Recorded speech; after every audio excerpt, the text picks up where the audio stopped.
Okay, good evening. Welcome to the Conservation Commission meeting for Thursday, August 21st, 2025.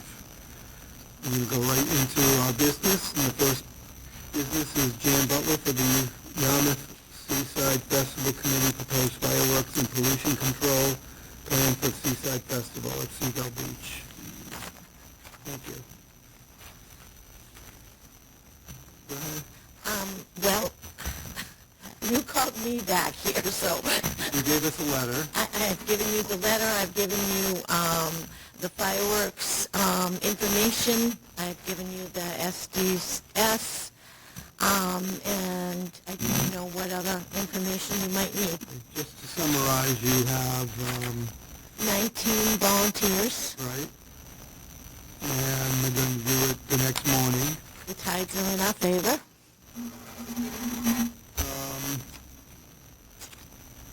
And there's a letter from the company who said that they did talk about biodegradable cardboard.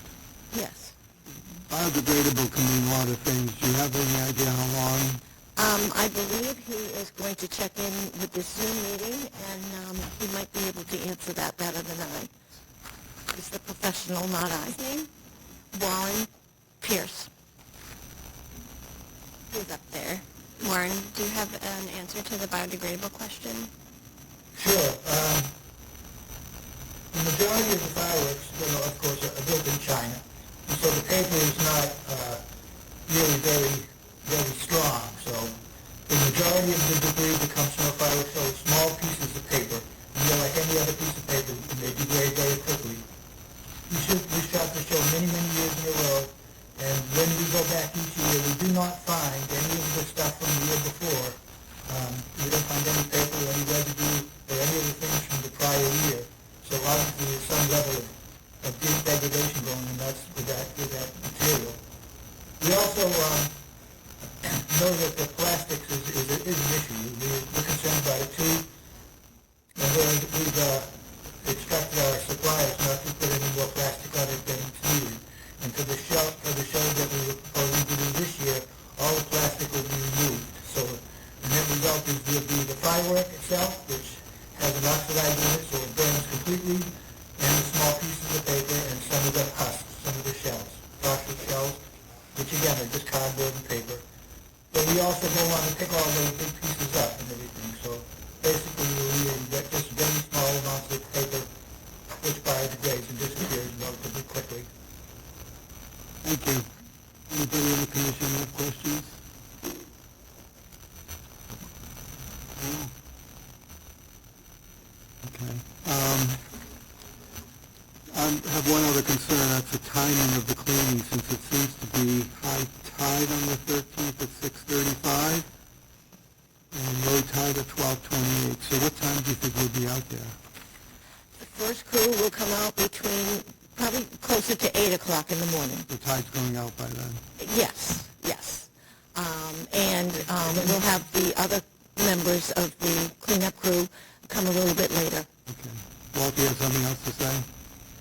If I may, I'll be out there very early because I have to meet the fire department and do a walkthrough.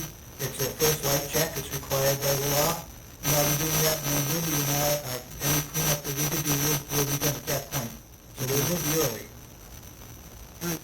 Thank you. Derek? Yeah. No, thank you. I think you did a nice amount of work attending to a lot of the details that concerned us from the last meeting. Thank you for doing that.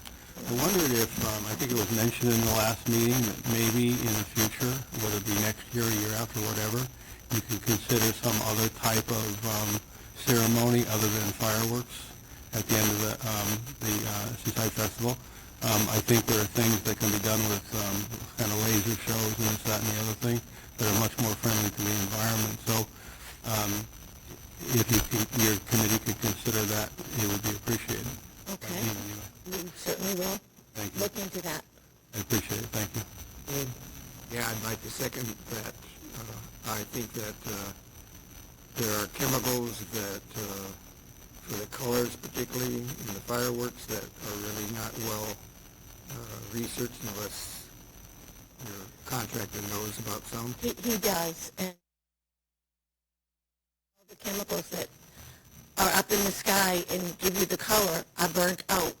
Well, they're burnt out, but they leave chemicals. They leave residue, and that gets dispersed throughout the air and certainly eventually falls, if not sooner or later, on the ocean or the land near the ocean. So I think that this is something that, as we go along, get older, we realize these impacts are more and more important, and that we'd like to see if there's alternatives. Maybe, well, I don't want to put the fireworks onto land because it's going to be impacting on the land, but on the other hand, that would be better from our viewpoint. And fireworks are lit off around the world. Yes, And that's right. out of 15 towns, there's 10 of them that do fireworks every year. That's right. So, That's the problem I'm talking about. right. And this is for us, I guess. Do we have any structure for follow-up on this? Or just, is it going to be just by, word of mouth or something that it didn't go well? Yeah, I'm happy to follow up after DPW does their raking on Tuesday to make sure everything has been cleaned up as agreed. Thanks. The only other thing I want to add is next year, if you come to us in February, so if we don't feel like we're against the tide. that would be Exactly, great. because I felt like I was against the tide because it's really put a hurt on us as far as planning other things. So yes, I would appreciate that. Anybody want to make a motion to, put I will, we have conditions on this. Yeah, just the only thing that wasn't in the plan was that the volunteers would follow up closer to low tide after the hired professionals clean up. So that covers all of our tides. And I'll make that. I'm giving you my word. I'll second. Second, okay, all in favor? Say aye. Anybody opposed? Okay, so you'll have a Thank permit. you. So we can apply for our state permit now, correct? Yes. Okay, thank you very much. Disseminate everything, or- yeah, I'll respond with your town property use form with the conditions we spoke about and approval of your plan. Okay, thank you. And I thank the commission very much. Okay, thank you, Warren. Okay. Next is COC for SE 832214 Lance Wosley, 27 Aunt Edith Road.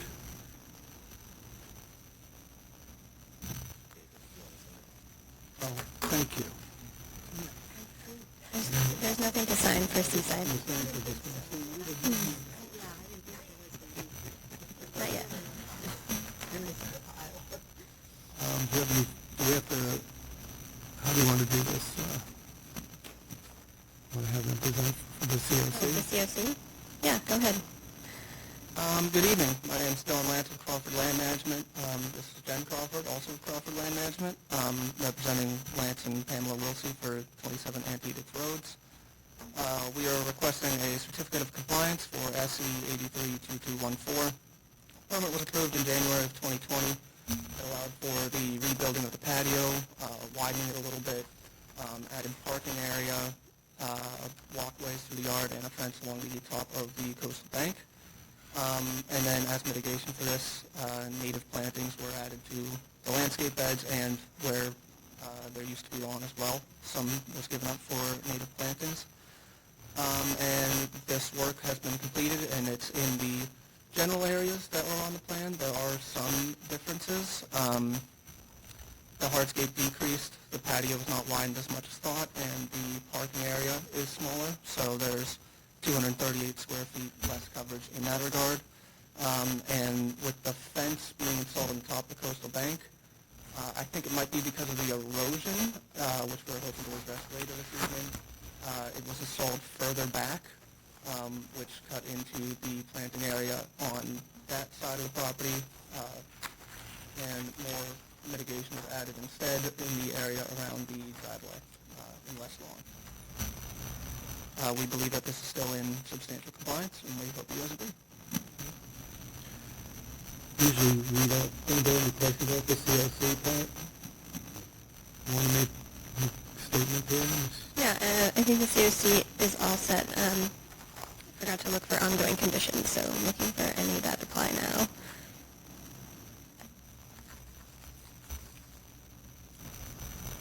With ongoing condition 13, which is just the buffer strip of mitigation being maintained and not disturbed in the future. But with the decrease in hardscape, I think the COC is all set. Do we have a motion to accept the COC? So moved. I'm sorry, do you have a question? Yeah, Brittany, I can barely hear you. I don't know if it's my ears. Not really. A little louder into your microphone. Okay. Well, I'll go ahead and make. You made the motion. I made a motion. Okay, Jonathan made the motion, seconded by Pat. All in favor of accepting the COC? Yes. Any opposed? Okay, so we're halfway done.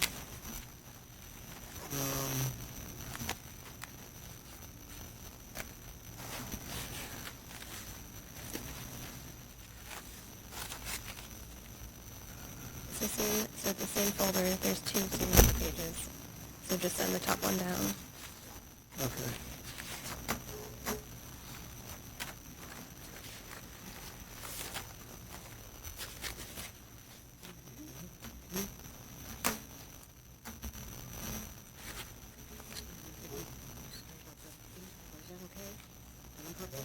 Yeah. Okay, we're going on to SE 832495, Crawford Land Management for Lance Wisely, or Wisley, I'm sorry if I mispronounced that. 2078 Arnius Road, proposed installation of fiber roll, repair for existing patio, relocation, expansion of existing steps in riverfront area, land subject to coastal flooding, coastal bank, coastal beach, and a buffer zone of a salt marsh. Good evening again. So on this property, there is a coastal bank that is steeply sloping, and it's starting to be scoured by wave activity, and that's undermining the stability of the upland area, including a patio with a fire pit on it. To address this, we want to install a fiber roll array, as well as nourishment and plantings on that bank. During the installation, the existing steps going down the bank will have to be removed because they are in grade. So we propose replacing them with a elevated stairway. And the replacement of some of the patio that is either sloping because of the erosion that we're talking about, or maybe damaged while we're installing the fiber roll array. Mitigation is required for any proposed or new replacement hardscape, as per the Town of Yarmouth Wetland Regulations 6.02. So we propose mitigation in between the fence and the top of the bank, not on the landward side of the fence where mitigation was previously used for the landscape work on the permit that we just talked about. That's it? That's what I have, and if you have any questions, Anybody have any questions? Yeah, I have a question right. Go ahead, you go first. You have your hand up. I was not able to see this specifically. I was just concerned about the, not so much the two oak saplings, but the cantilever cherry to be removed. Would that be replaced in kind, or what are we looking at there? So we proposed 3 cherries in one of the mitigation areas. About here? Yes. That was also based on the regulations, which I believe called for a caliper inch thing, caliper inch replacement. So estimating that it was about a 7-inch cherry. It might be in one of these pictures. It's sort of growing out sideways from the bank. It's pretty much the only full tree that is unavoidable. Yeah. It's also shown on page 4 of our land management plan. We have it circled there in red so you can see that it's pretty much leveraged all the way out over the beach and the salt marsh. Paul? No, I'm all set. Thank you. Anybody else? Yeah, with the fiber roll array, you're proposing plantings over it, right? Yes, so the nourishment will have beach grass and a couple of other things on top of it. I think we have it listed there. I can't remember all the species off the top of my mind. Yeah, American beach grass, spike grass, switchgrass, seaside golden rod, and salt meadow cordgrass are what we would have directly on the nourishment itself. Okay. So then I also saw that you have some annual nourishment. So I guess I'm wondering how that's going to work to be adding nourishment if there's plants there. Hopefully you wouldn't need nourishment.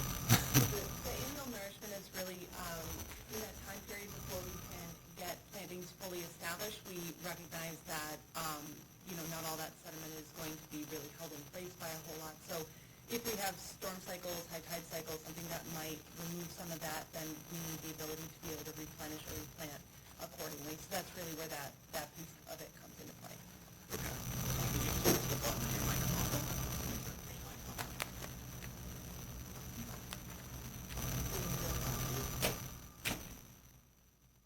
Still?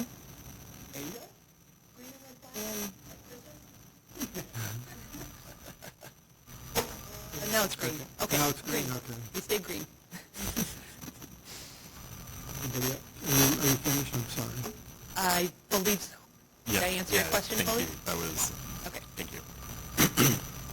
I have a question about the kayak rack. Are you keeping it or are you moving it? We are not proposing any change with it, so we're keeping it, yeah. I just want to make a comment that it was a very thorough and really good site plan showing everything on one sheet and all the nomenclature and listings, and it's just good to see something like that. It's a very good drawing. It's all Dylan. Yeah, seriously, yeah. Okay. Anybody else? Anybody in the audience has anything to say about this particular? Anybody on Zoom? Do you see anybody? I don't. No. Okay. I'm sorry, what about you? I just didn't see, I don't know if you had in there, just the nourishment, you just need to bring analysis before you do the nourishment so we can ensure compatible sand, and I can just add that as a special condition. Perfect. And then you have monitoring in there, and so annual monitoring as well, we'll usually have that due in November. Perfect. That's all, thank you. And then, actually, I have a question for the board. Do you, sometimes you're doing this, sometimes aren't, are you writing into your orders the allowance for maintenance of naturalized areas to be an ongoing condition? You are? In the certificate of compliances, we do, yeah. Perfect. Okay, great. Thank you. Okay, anybody? Brittany? Yes, I'm all set. One more time, anybody in the commission? Can I hear a motion to accept? So moved. Second. Second, all in favor? Aye. Anybody opposed? Okay. Second was Ellie? Ellie? Great, thank you. All set. Thank you very much.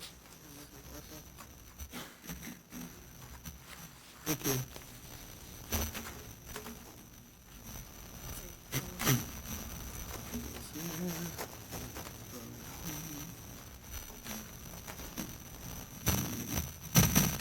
Okay, the next order of business is SE 832494 Cape Cod Engineering for RJ Resorts, Blue Water Resort owner, 291. You skipped one. Excuse me, sir. Gristmill, sorry. SE 832482 Ryder Wilcox to James McCarney, 27 Gristmill, after the fact filing for unpermitted patio, retaining walls and filled within the flood zone and buffer zone for a salt marsh. You'd introduce yourself and... Thank you. David Little from Ryder and Wilcox, and Scott Simakowski, the general contractor for the site. So we went out to the site just a week and a half ago and updated the site plan to show the existing conditions on the site, as Scott has pretty much restored it as far as the grades are concerned back to its original configuration. We also provided you with photos of the site so you can see how it looks now. And on the site plan, we have included proposed mitigation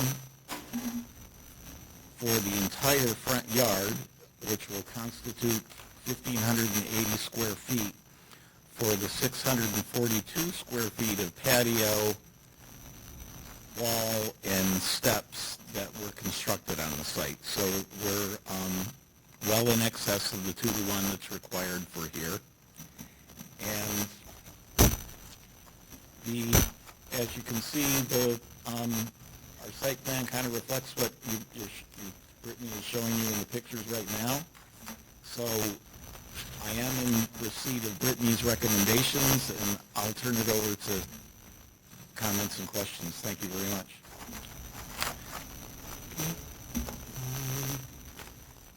Any other comments or questions?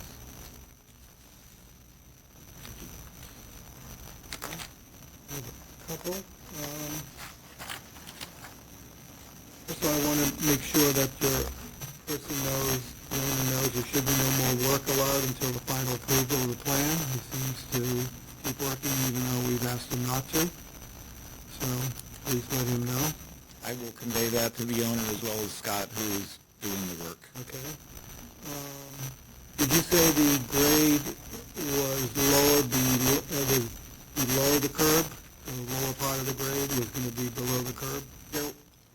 Before Scott started the work, there was cobblestone curbing, and he removed that, and he built the 3-foot-high wall. He removed the wall down to the height of, the approximate height of what the cobblestone curbing was. Okay. So, does that answer your question? Well, I just want to make sure that it doesn't go over the, Well, okay, so if the water works way down, it hits the curb, not the road. right, Okay. absolutely. A couple of other things. Yeah, I did, just so you know, I sent David Little the list of special conditions, so it wasn't going to be overwhelming during the meeting. So he has all these, but we can go over them. You want me to go over them, or you want to go over them? All right, go ahead. Okay. We still need planting quantities? Understood. Okay. We need any cleanup of the property that's within the 50 feet and should be stored outside the 50-foot buffer. And I think we want the patio work in the back to be shown on the plan within the 100 feet. I guess there's work being done in the back of the lot. Is that right? Yeah, so since the whole site is within the flood zone, this will be our plan of record. You want everything on site to be shown, and so that it will be permitted, so any work in the future is not confusing. Got it. And technically, Mill Creek is not, this portion is not a river in this area, I don't believe. That's fine. I Stephanie did a project just south of here, And it was. and she was told it was riverfront, so I put a riverfront boundary on it from approximate mean high water, so I'll be happy to remove that. It doesn't impact this project, but I don't believe that this part of Mill Creek. So I have all the listed corrections that you're asking for in the Okay. plan. I will remove that. Okay. I'm happy not to be working in the riverfront. Anything else? Does the commission have anything else? Could ask. Anybody else have anything? Anybody in the audience? Yes. Good evening. I'm John Patrick. I live next door at 31 Bristol. There are a couple of points of contention that I do have. One, yes, I will agree that there was a cobblestone border, which was not set in cement. You could go over, pull it out, and then the 3-foot wall was built, significantly impacting the distribution of water during super high tides and large storms, impacting my property, increasing the erosion there. What's in there now is not that 3 inches, it's approximately 6 inches above, at least,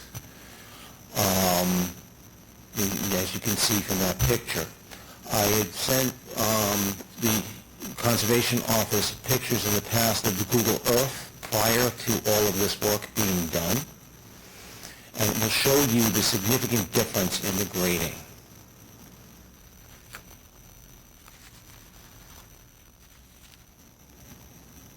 Sorry, I don't know if I have those in here.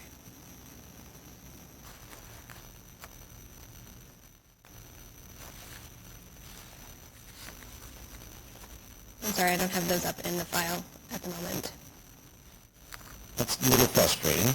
However, when we did the reconstruction of the house at 31 Gristmill Lane, we came in front of the board multiple times for approval. We were not allowed to put any boundary edging at the edge between our property and the street, which we were happy to comply with. My feeling is that if we needed to comply with this, everybody needs to comply with this. Otherwise, why have regulations? As such, I know everybody wants to improve the house. We don't have an objection to that, but it should not have an impact, a negative impact on our property right next door. You to the left or the right when you look at We are to the left. We're closest to the marsh. Thank you. Get a picture of my Yep. Go ahead. The picture you just showed, what, is that existing, or is that slope, what the picture that was on the screen? That's from this week. Originally, it's a completely different slope than what was there prior to any of this work being done. So are you resubmitting this plan? Because I don't think that slope is indicated correctly, and I'd like to see a section through it. It's a significant slope, and I don't believe it's shown adequately on this plan. I see the two contour lines, which indicate a foot difference, and I believe that is more than a foot. So there's a 4-foot contour.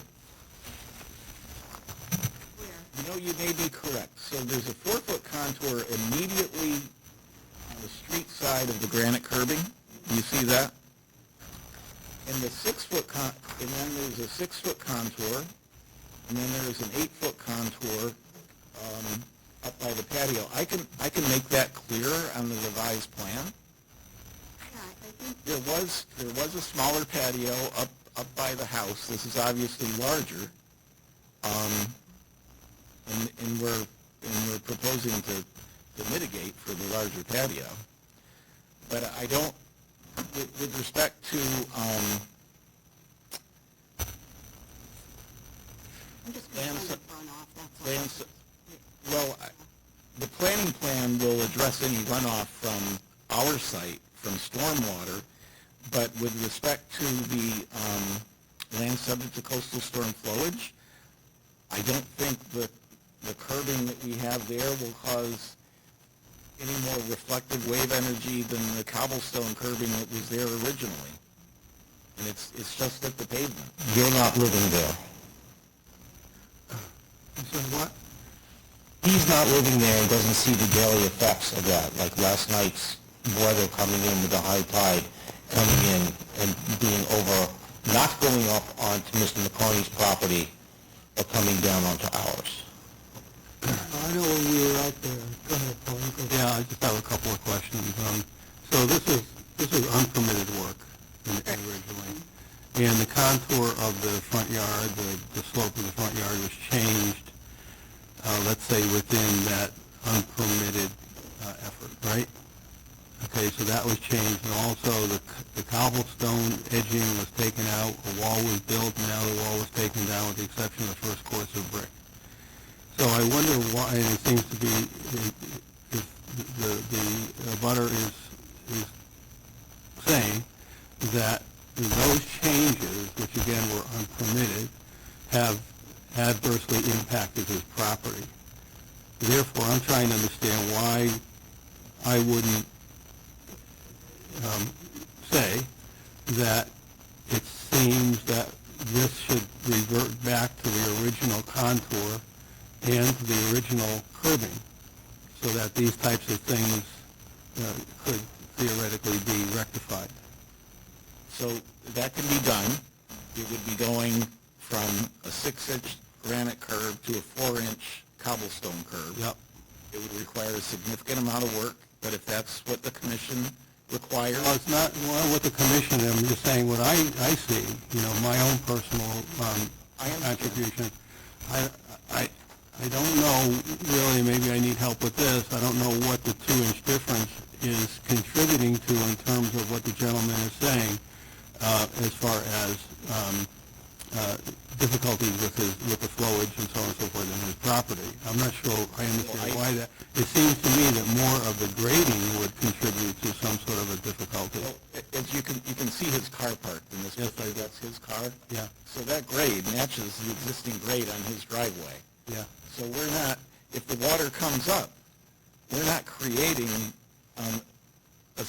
we're not creating a new adverse impact to his property. And if the commission feels that 2 inches of curbing is going to cause a significant reflected wave energy from land, so be it. We'll remove it. Maybe I'm misunderstanding the problem. Is the problem that with the wave energy or with the runoff off of the grade? I think the problem is with the neighbors. Yeah, we can't do too much about it. We're not going to discuss that. Excuse me, we're not going to debate neighbor to neighbor. I understand where you're coming from. Yes, yes, please do. How long ago? August 10th of 2023. And you can see where sorry about that. You can see how the grade is consistent. It is not all out. Well, are you finished? Yeah, I hope I made myself clear. I mean, I'm not saying I understand, again, the curbing, whether that's the culprit here in terms of what the gentleman is saying or the grading. It seems like there is some problem, and, I think it would have to be made clear whether it's because of this project or because of something else. Well, there's always been a problem. And the grade on his property was raised up significantly when he came before you to construct a new dwelling to match our grade. Mhm. Okay. All right. Well, thank you. I have one last question.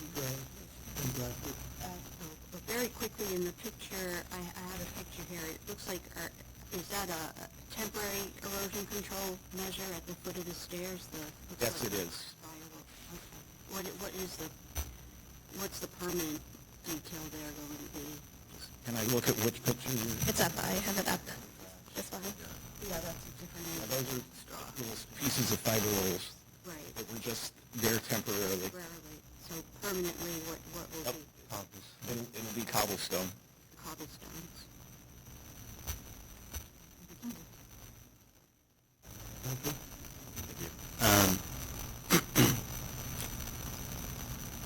I'm also not sure how much of an impact 2 inches on the curb is going to have with flooding in general. Just looking at this picture, though, it doesn't seem to be. You mentioned earlier that it's at grade with the neighbor's property. It doesn't seem to be at grade, so I'm going to echo Ellie's comment earlier of seeing some sort of cross-section so we can better understand that. That's the common property line right there. Yeah. It still seems like it's at a higher Yeah, can we grade than... eliminate the rest of the timber wall? And meet the grade on the front, not to have this hump, but to smoothly grade at an elevation lower than the curbing. So eliminate some of that grade at the front. You can pull out the entire timber wall. Yeah, the entire timber wall and lower the grade. Anybody else?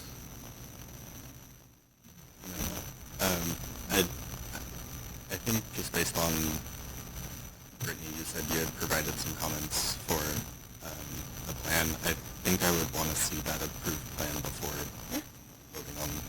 Yeah, so what I provided was that we needed, on this plan, we need to see a mitigation table showing the ratios and how we need it. Label of the abutters, show the grades on the patio and the front curb. Graphically showing the patio in the back as well, and including plant quantities. It doesn't affect the permitting much, but since it is a dead-end street, the buffer zone to the marsh might curve upward on the side, on the south side. So there's marsh across the street, but there's also marsh at the dead end over here, so it may change the buffer lines a little bit. And then the special conditions, we do need, this is insufficient erosion control. As you can see, the loose sediment is going into the roadway. So we need the sediment to be cleaned up immediately and sufficient erosion control installed. General construction equipment needs to be stored outside of the 50-foot buffer, and anything with an engine needs to be stored outside the 100 with no refueling within the 100. And the full seeding and planting should be completed this fall as to reach stability since we have exposed sediment. And annual monitoring reports for the mitigation plantings. That's what I sent over. That is, I agree with Bradford, that's a lot of things. So we probably just need to see a revised plan once more in a hearing before approval. That's fine. So, what I've done in other situations, like I would seed the little blue stem, do a biodegradable mat, Yeah. then Would you- plant Yep. within that mat. Just, Perfect. that's satisfactory? Okay. Yeah, I presume you had, the owners had discussions with a neighbor over this and they discussed what's good or bad about it. One of them is shaking his head.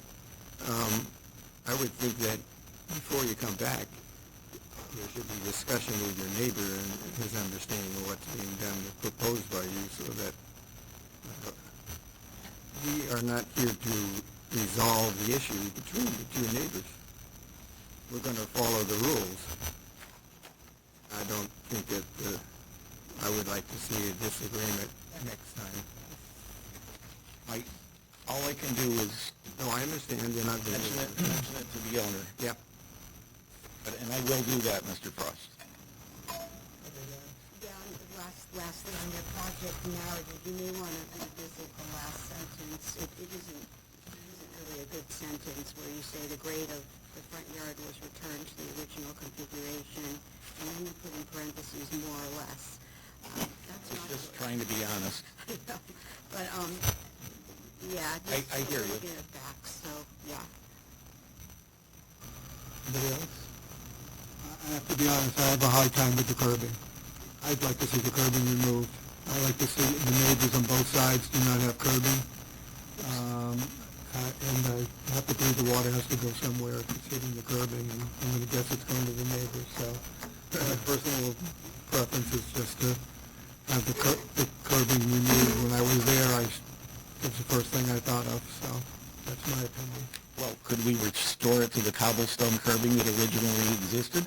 Do we have pictures of that? Yeah, sort of. You can see that there's a granite curb here, but we don't have any photos, I'm sure. How high was the original cobblestone?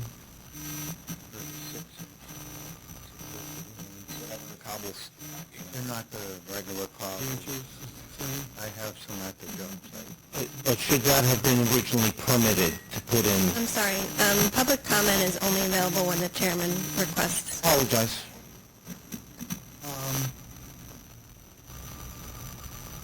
I'm sorry, can you say it again? There's only I have some original ones. I can match those original ones.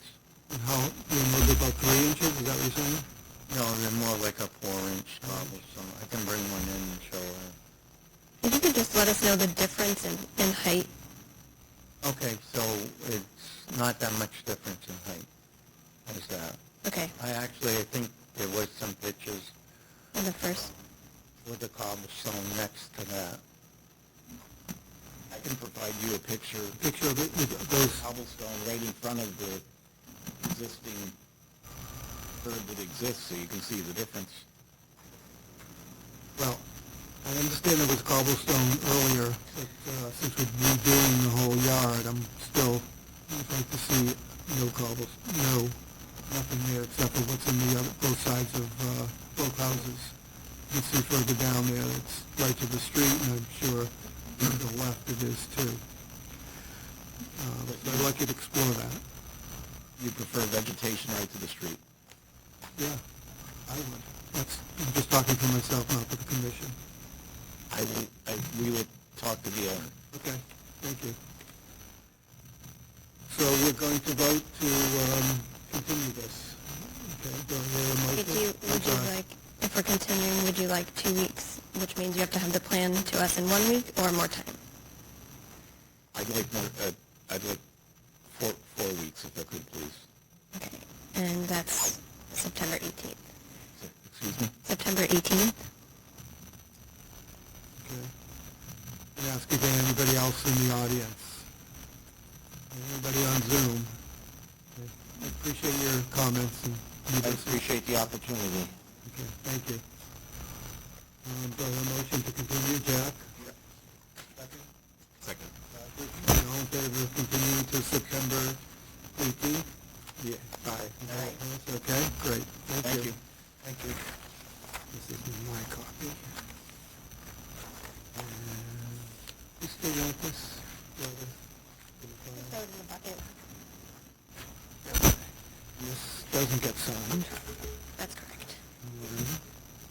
Okay. Back to my glasses. Okay, next order of business is SE 83 2494, Cape Cod Engineering for RJ Resorts Blue Water Resort Owner LLC, 291 and 301. Velocity Flood Zone.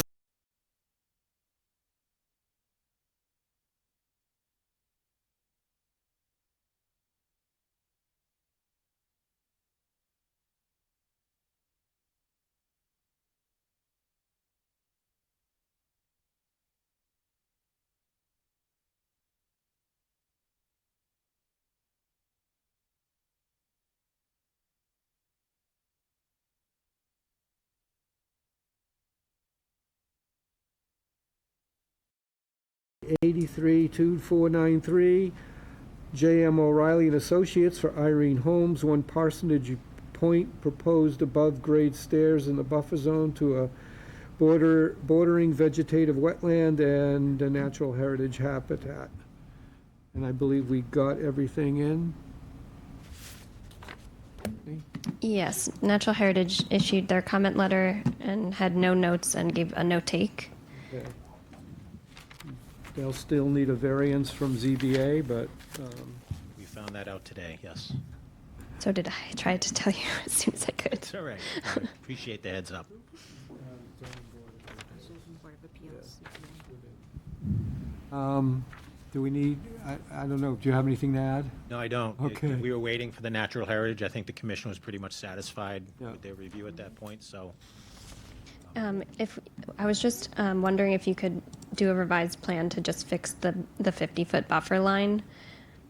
You did ask me to do that, didn't you? That's all. But I'm all set with the project as proposed. I'll get you that revised plan tomorrow. Just one copy is fine.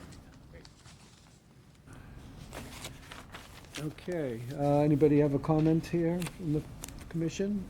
Questions? Anybody in the audience? Brittany? I'm all set, thanks. And anybody on Zoom? I don't see anybody, okay. Can I hear a motion to accept plans? Move, Paul. Second, Jack. All in favor? Aye. Anybody opposed? Okay, Thank you very much. Thank you. Everybody. Thanks, Irene. There you go. Nice. Here. Give me 1 minute to organize myself. Okay, on that page. Okay. We're at SE 832492, Down Cape Engineering for Natasha and Oliver Bramst, 88 and 100 Mill Lane. Proposal to establish a farm with fencing in the riverfront area and subject to coastal storm flowage and buffer zones to a coastal bank, salt marsh, and bordering vegetated wetland. Dan, if we could focus just on questions from last week, and we don't need to hear everything over again. Sounds good. I'll try and be brief. For the record, Dan Ojala, I'm a surveyor and civil engineer with Down Cape Engineering in Yarmouth Port. With me is Leo Kokunis, who is a farmer, well-known farmer on the Cape, and familiar with the agricultural right to farm regulations and so forth, if there are any questions of him. I think we went over with some detail the plans. Since the last meeting, we had some revisions to make to the plans, so I'll concentrate on those. I think they're mainly responsive to your requests. We've got a few different resources here. There's the wetlands, which are delineated, and also there's a technical dry resource area, which is a coastal bank, which occurs at a flood zone. I would like to stress that coastal bank is the middle of a pasture. It's barely more than 10% grade. It doesn't look like a coastal bank. It doesn't act like a coastal bank. It would be more like a less than 10%, where you've got a slope where the floodwaters will come up and just recede again, once in a 100-year event. Coastal banks, of course, you're very concerned if there's sediment sources. If you armor them, they can starve a down gradient beach. There's none of that here. This is adjacent to vegetated wetland. It's super stable. It's been cleared since before the turn of the century, and it's been maintained in this pastoral setting just as it is in excess of, 35 years or so now. So it's a technical resource area, yes, but is it particularly sensitive? I would argue not really. We've submitted a revised farm plan, which we think is responsive. There's at the very end, some questions answered to the best of our ability. I did speak with the new health director, Barry Lewis, and informed him, that as we put in our narrative, we'll be filing with them for the stable permits and so forth afterwards. And he knew all about the hearing. He was interested in how it would go tonight. And he said his focus would, of course, be on the manure management, compost management, and so forth. And so I told him that, we've of course concentrated on that. We're using the best management practices that are available from the Mass Department of Environmental Protection, the Food and Agricultural, the UMass Extension Service, the USDA, NRCS, and the EPA. And all of those items are covered. There's a table that how Good Hope Farm is complying. Again, these are sophisticated farmers. They've been doing this for years in New York, and they will... I'm going to interrupt you. I just really want... we already know the history of their been in New York and all that. Can we just focus on the changes? Yeah. So what we did was we noted that there would be... we moved the composting area that I was just discussing a little bit closer to the barn. It's set on an angle so that the water will run to the north away from the shellfish area, which is to the southwest. And what we'll do is, subject to a revised plan or a condition, I'll show a little driveway to that, and we're going to pitch it so that it angles more towards the east than the west. That is important because right now it could technically get down the driveway and flow to the west, where there is a small pond and a little ditch that was dry today, but during and even after the inch of rain or so we had last night, but during a larger event could carry sediments under Mill Lane and towards the shellfish area. So it's very important to us as good citizens, and probably to this commission and certainly the Board of Health, who looks at the manure management, that all that is kept away from that area. So we'll ensure that that's the case. Again, it's a covered roof. We're happy to put a condition of gutters and downspouts to a dry well on that. I think that was a suggestion of one of the neighbors, and it's a good suggestion, so we'll comply with that. And We have, on Brittany's request, worked up a sketch for a coir log and a berm swale detail, so I'll just hand these out. It's just a little addendum sketch. I think a picture is just sometimes helpful, so I'll hand these out. Where is that located? In his hand. We haven't had it yet. He brought it with him tonight in response to questions I submitted this week to help him prepare for the hearing. And is this for erosion control? Is this temporary? Thank you. Yeah. So, I just was waiting to speak into the mic. Yes, I understand, sorry. Yeah, what we'd intend to do with this is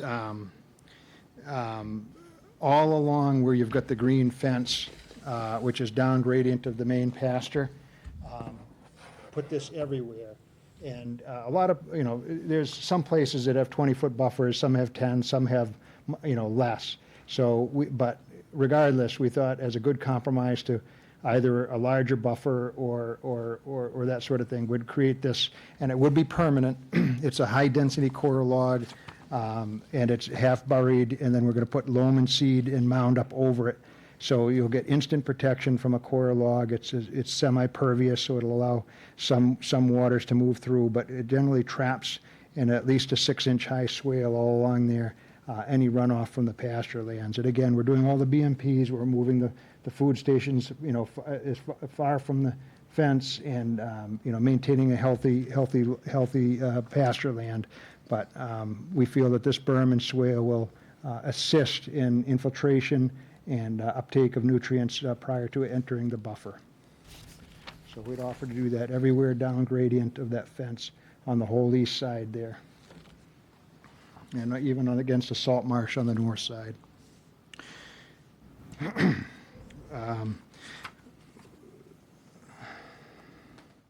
With respect to the Rivers Act, that was a question that was recently posed, I think yesterday or today. There's small drainage ditches and intermittent streams on Locust. They do not rise to the levels of rivers under the Act. The small farm pond is mostly dry right now. The ditch only has a few spots of water in it, no flow even after last night's heavy rain. There's simply no way this short drainage ditch could be considered a river under the Act.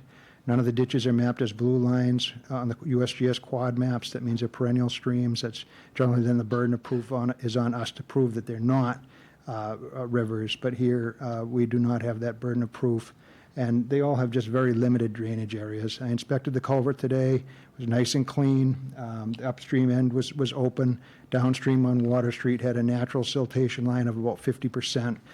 But we were able to hear noise through it. It's clean as a whistle. We can maintain that anytime that is requested.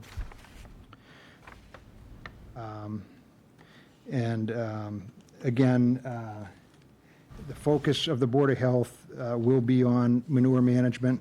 We can go in with more specificity on that, but I think you've heard our pitch on that, and I don't want to belabor any of these points. Again, there's a couple letters of support.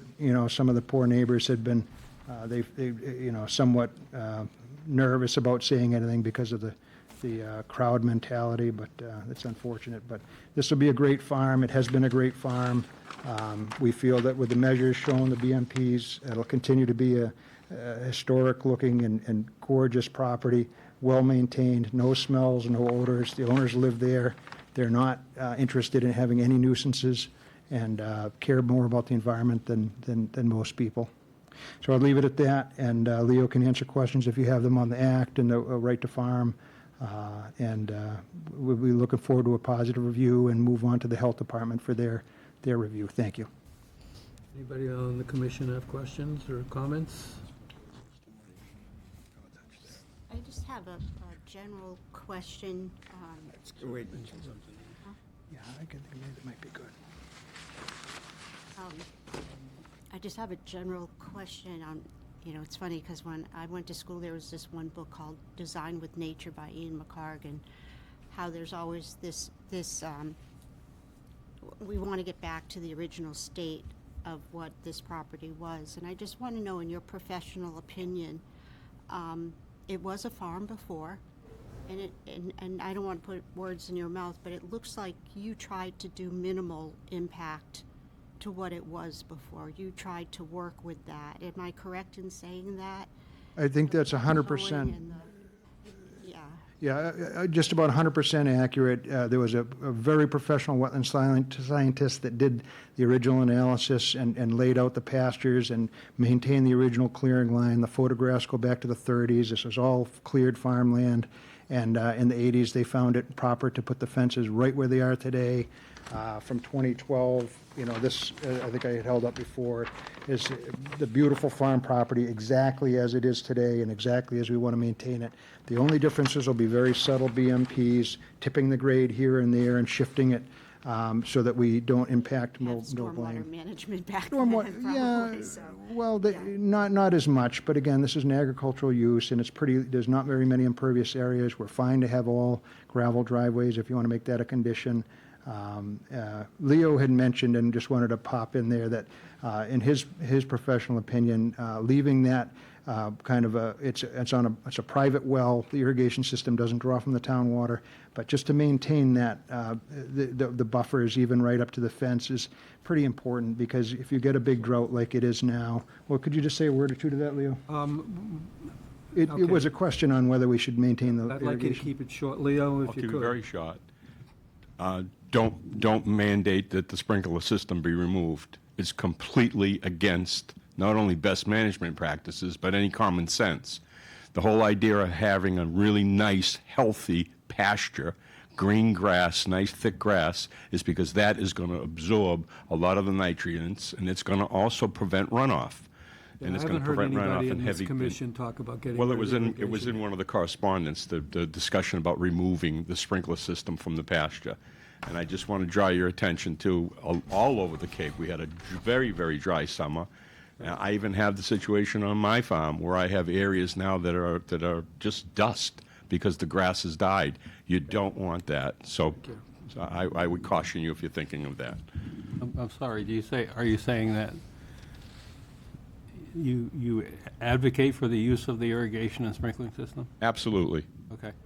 Dan made a comment about how that the water doesn't come from the town supply, but it does, doesn't it? Doesn't it all come from the same aquifer? No. Well, just to clarify on that point through the chair, it's an irrigation well that's on the property that draws.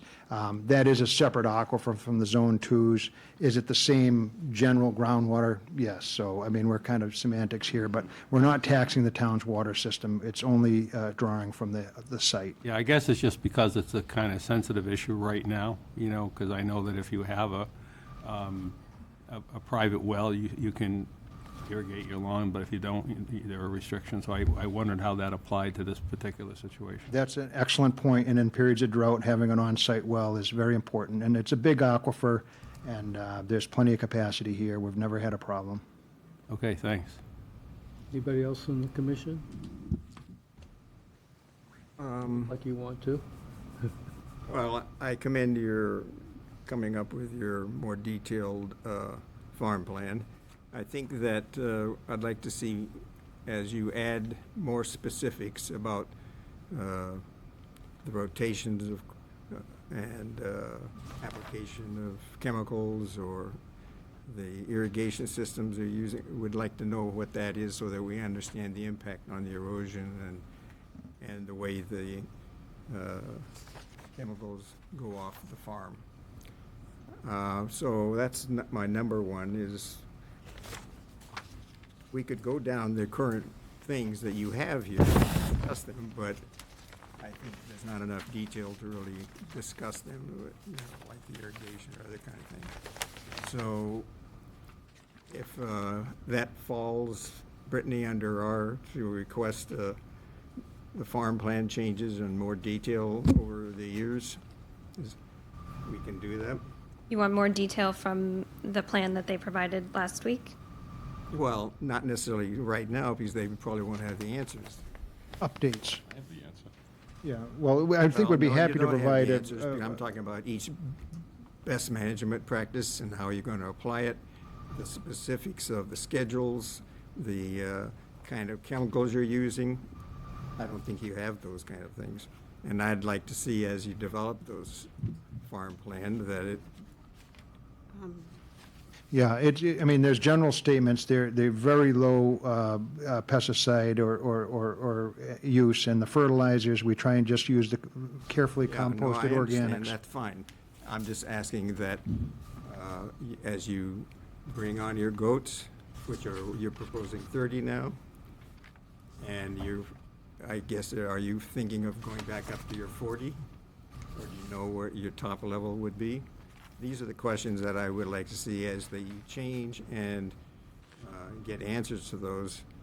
So you're talking kind of like, An so update. you're kind of requesting Just an update or, updates and more detail as you go along. That's what I'm asking for. so you'd be requesting a special condition for annual updates on farm management? I'm not saying annual. I think that that would be up to your professional, what you think is enough to really be able to say, here's what I'm doing with the rotations, for instance, the type of fencing, are you moving fences? It looks like you're not. So forth and so on about each of the practices. I think a condition that we update the commission with significant farm changes as they occur would be fine. If you want to put every 2 years or significant change, I think that would be fine too. Natasha is a good note taker, so I don't think that would be overly burdensome. Mr. Chair? Wait a minute. Jack, you have something else? Yeah. You have a list of compliance and filings, for instance, farm stands and events and things like that. I don't think we can, this is out of our purview, but for instance, archaeological sites, and if you find anything like that, that should be a part of that list. Road use, traffic, I'd like to, somebody in the town is going to want to know how many trucks, and in Barnstable, I may add, because you're going to go over in Barnstable County. So I see that this is a big issue that you should put on your list there, that when you run into a problem, increased traffic, you're going to go to the appropriate people to, in both towns, to get changes to permits or whatever it takes. You are right, that's outside our purview, Jack. I'm sorry? You're right, that's outside our purview. No, I know, but it's in the farm plan, and you've listed it, and so I'd like to see that list a little bigger, that's all, that you are aware of those. Yeah, we'll comply with all regulations pertinent to a farm use, commercial Yeah, farm but I'd use like for to be traffic. sure that but- you list at least those I've mentioned, if not more. Well, I'm not sure they need to list them. Jack, I'm not sure we have the right to ask them to do things that aren't in our purview. Right. Yeah. But while we were on fertilizer, I was just still unclear in the current submission. Are you proposing to use the compost on the pasture or only in the raised beds? would we use a little bit on the pasture as well, the nice compost? If we felt it was helpful to maintain the pasture, but not as a practice regularly. You know, if there's a You should probably speak in the mic, Natasha, for the record, Okay. and say who you are. So mostly for grade Hi, everybody. repairs. Natasha Brahms. I have no current intention of doing that, but if there is, for example, an area that we want to add nutrients to in a small amount, we might do that rather than using synthetic nutrients, if you know what I mean. But no, that's not the intention. It would be in the flower growing area, and excess would be Okay, taken and- off the property. And in your farm plan, you said that you'd be testing the soil every 3 years. And Yes. is that in the pasture as well, or just in the flower? That is in advance of, yes, anywhere that we would be adding it, we would be doing that to make sure it was necessary. Needed. Yes. Thank you. Let's wait to close the door so we can hear you. Oh.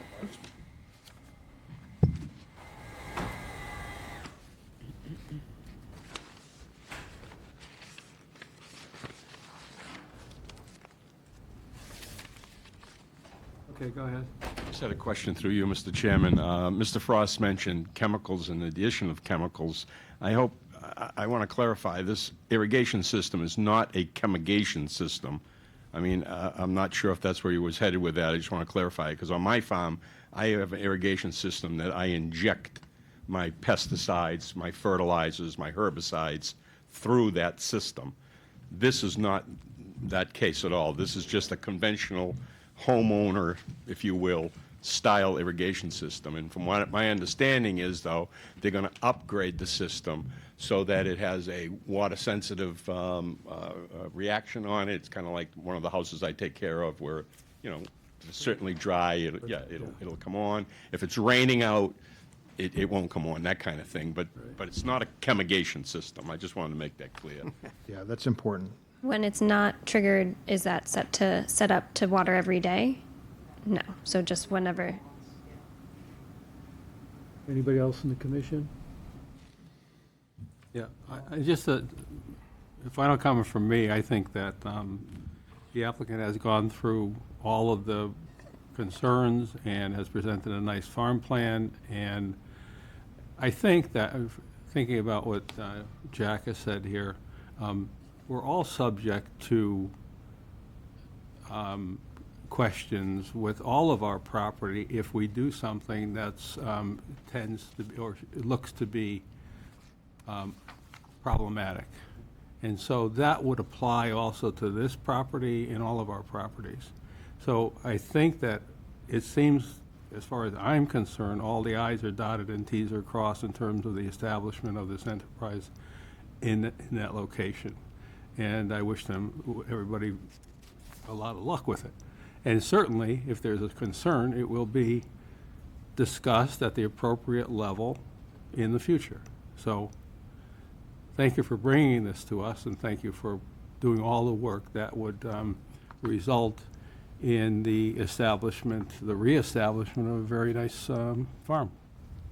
We appreciate those words, and you'll be well served by these people, I'm sure of it. Go ahead. I just want to echo that. The best management practices matrix that you did was excellent. I don't know what else you could have done. All of the resources and references, and then I think it's good to keep in mind that this project will go in front of preservation for the fence and all that. I mean, there's different Health reviews that will department, happen yep. that are out of our purview, and so it's a comprehensive review. But from a conservation standpoint, it's just a very, very exciting project. Okay, I just want to say that I appreciate you moving the manure composting area and turning it. I think that was one of the concerns. I have a few others that I want to bring up. According to NRCS, there should be a 15-foot buffer between the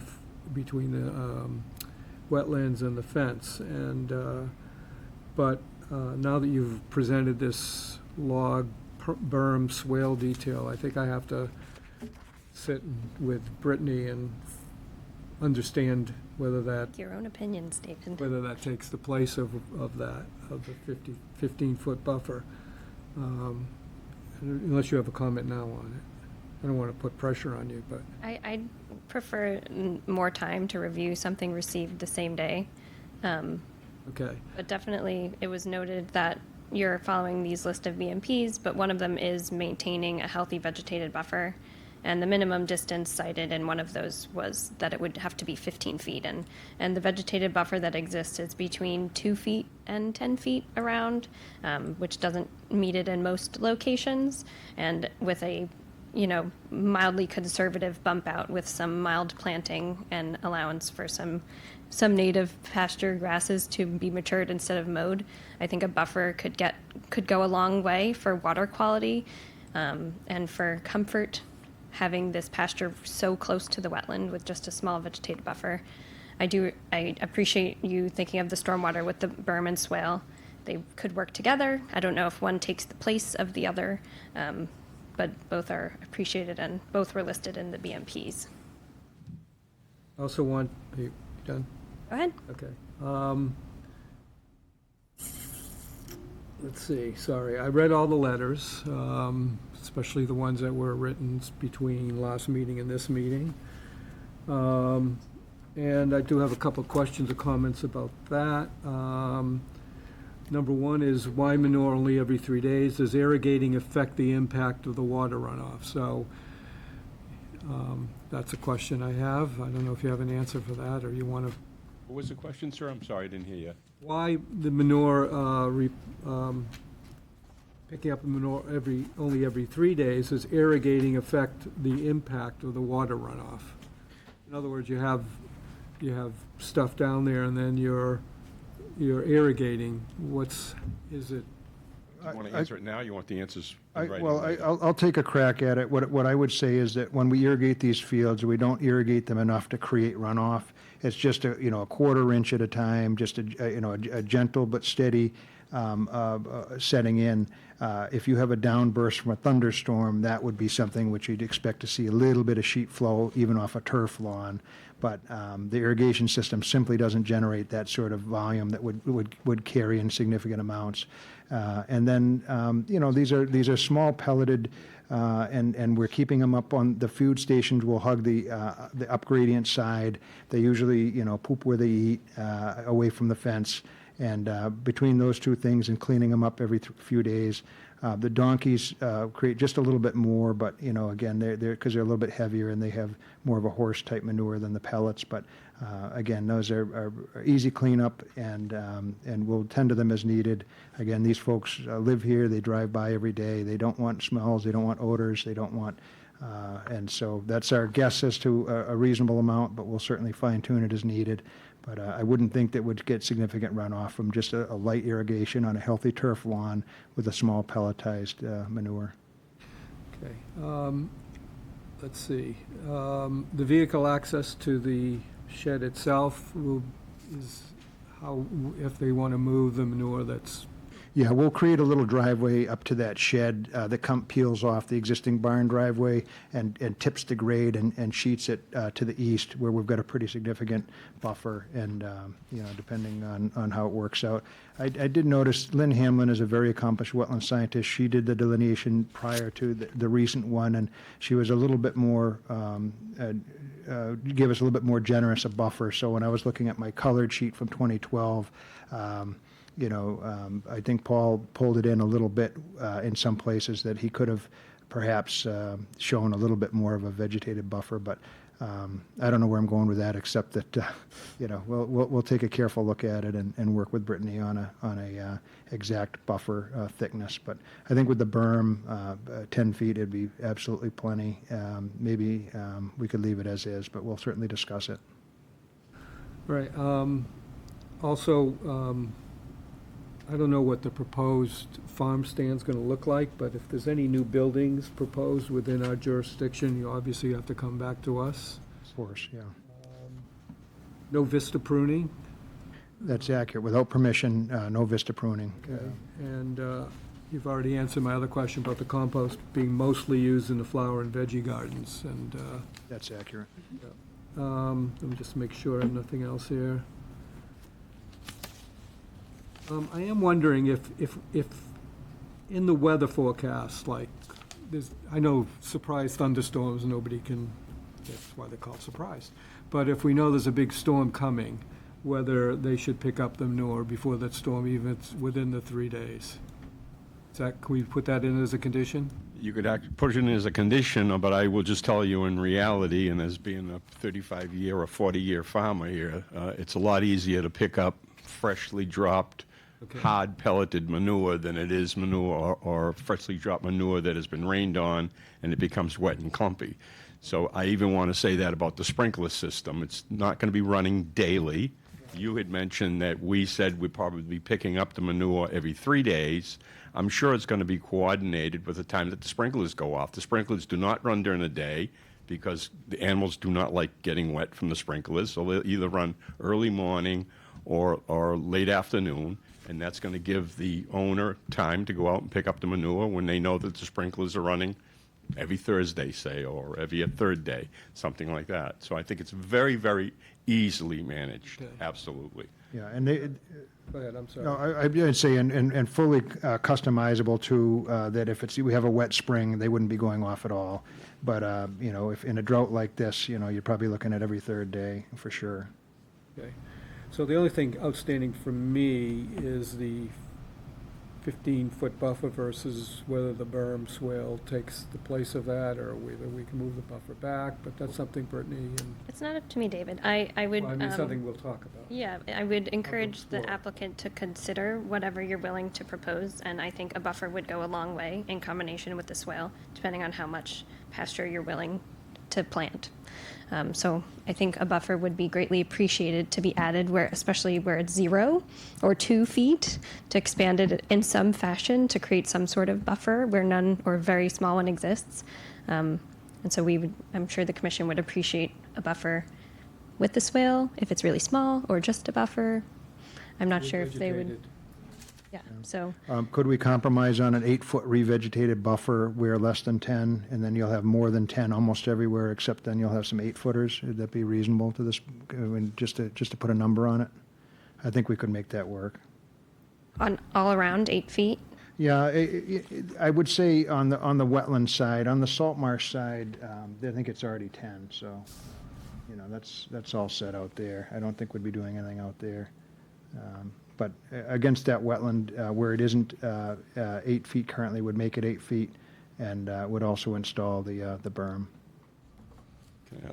Sounds good. Mr. Chairman, may I also add to that train of thought also? I think one of the first things I said when I came up to the mic 2 weeks ago or last week when we were here, that I've been encouraging, and I certainly hope that the town of Yarmouth will encourage to work with the applicant on doing something with that freshwater wetland, if you will, where the Belgikians had the trails going through there and had it quite maintained at some point.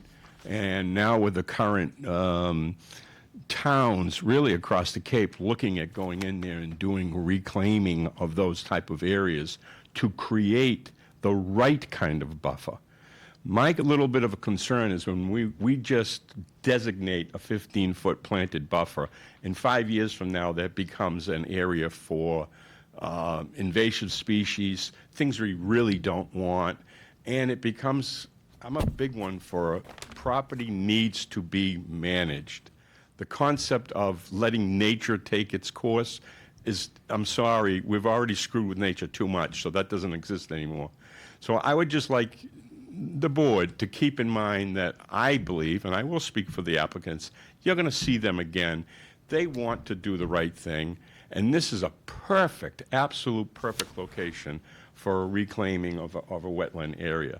I'm going through the same thing with a piece of property that I just donated to the tech school, and we're looking at it doing 2.5 acres in combination with a piece that the Howard Conservation Trust is doing. So I think things like that are going to definitely help and ease your concerns when you talk about the buffer around there. There's heavy phragmites in a lot of it. Yeah. When you're done. Back. I appreciate what has been said here about your overwhelming trying to keep the property natural in the way that you approach management, and that you're going to look out for the neighbors. And everything you've mentioned is great. And I think that it's an onus on you, because this is an iconic national Treasure. place that people come over that bridge and they see what's happened, you know, the vista. And I have a long history with trying to get vistas recognized as a use, which goes back to some of the early river basin efforts I've involved with in the 70s. And I think that what it does, though, put you on notice for what you've already tried to emphasize, the kind of things that you're doing and will do better, but also that the neighbors and all the tourists that come through there know if they see anything amiss, they're going to notice it. And that includes, you've got 6 or more possible future uses for this, and including your floral, you're talking about goats being, you know, giving away or selling goats, kids, using the goats for invasive plant management. I presume you're talking about to customers, dairy operation, and the creamery possibility, and then you've mentioned trails. You're talking about long-term uses that you're going to have to really have the world looking at you, including our town, which is actually has defined in its bylaw your operation farming as commercial, and you are jumping off into that, combining the scenery with commercial, and that's a tough road. Good luck. Yeah, thank you. It is one of the most beautiful properties and areas that I've ever been in, and as a lifelong resident, it's just a treasure, and couldn't ask for nicer people to run it. It's just, I couldn't be happier to be part of this. Thank you. Oh, where's that taken? This is from the, That corner, that precarious corner? probably from here, looking at this little wetland.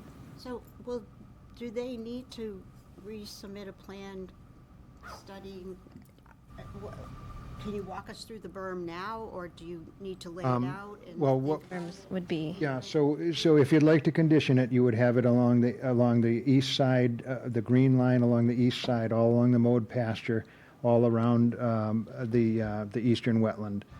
I don't believe would need it against the coastal bank on the north. There you'd be disturbing soils, I think, unnecessarily, because you've got a large existing buffer, and it's very healthy turf over there, and it's a much smaller watershed, if you notice. It's just a very, like 40 feet of pitched area, so it doesn't have the volume that the swale would pick up around the bowl.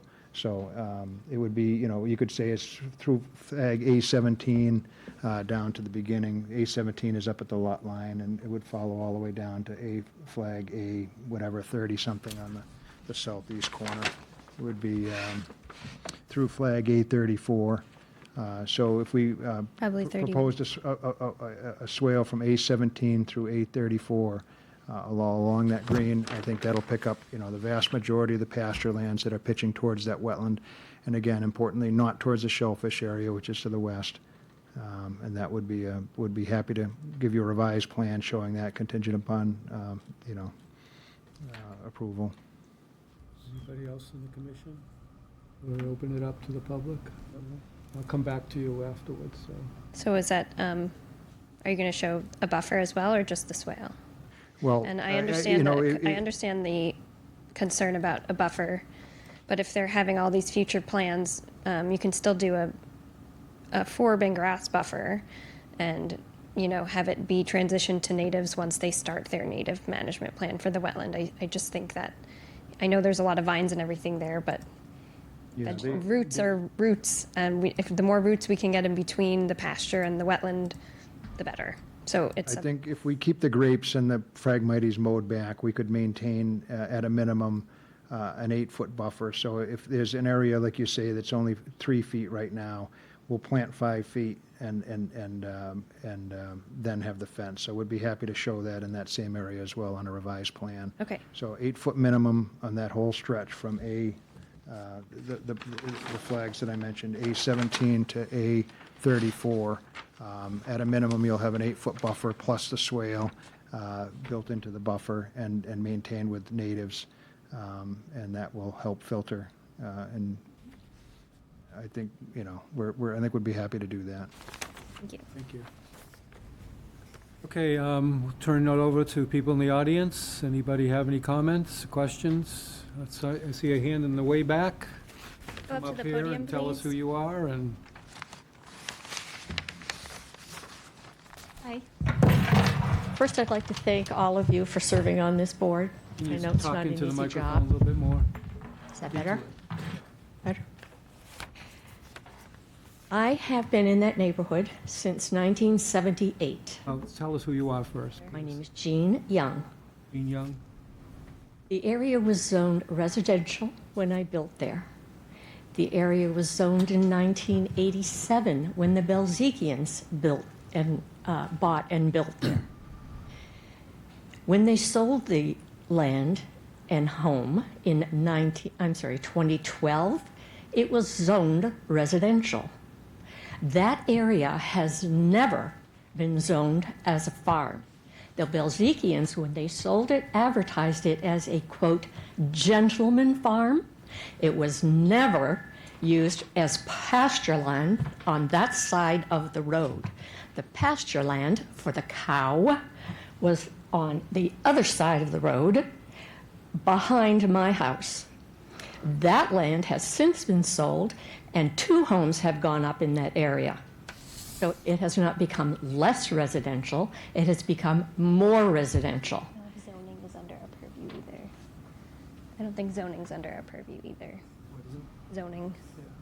I can't hear you, I'm You have sorry. nothing to do with zoning, is what she's telling me, so. It has everything to do with what's been brought up in these meetings. I was at the last one, and I was at this one. I have heard this piece of property referred to as farmland repeatedly. It has never been used as agricultural farm or industrial farmland, ever, ever, going back to 1600. There may have been some apple trees and pear trees in that time. And at the same time that you're talking about farming and how important it is for farms in that area, which was brought up in the last meeting, there is an oyster farm just at the mouth of Mill Pond. That is totally going to be destroyed by the runoff from everything that's going on this land. Never mind the shellfishing that's going on across the street from where this farm is being put in. It's totally been misrepresented what's going on in this area. It has not been a farm, and the people who bought it in 2012 were never there, never had a dog on the property, never mind other animals. So farm, no, it is not a farm. I want to know when exactly it became designated as industrial or agricultural or any other kind of land other than residential. That's my question. And I am angry, totally upset about what is being represented here from Greg talking about being raised on the farm. He was in college when his parents bought that farm. And these, by the way, are all issues that were brought up at the last meeting. These are not things that I'm bringing up for the first time. Right, but we Do you have a question? I don't have a question, no. I can just say to you that as far as zoning is concerned, that's something you can take up with the zoning board, but not with us. Well, I'm wondering why you are referring to it as zoned as a farm. Why you are referring to it as a farm. I mean, to be clear, the application is to establish the use of the property as a farm. And if I could, through the chair? Frank, Jack.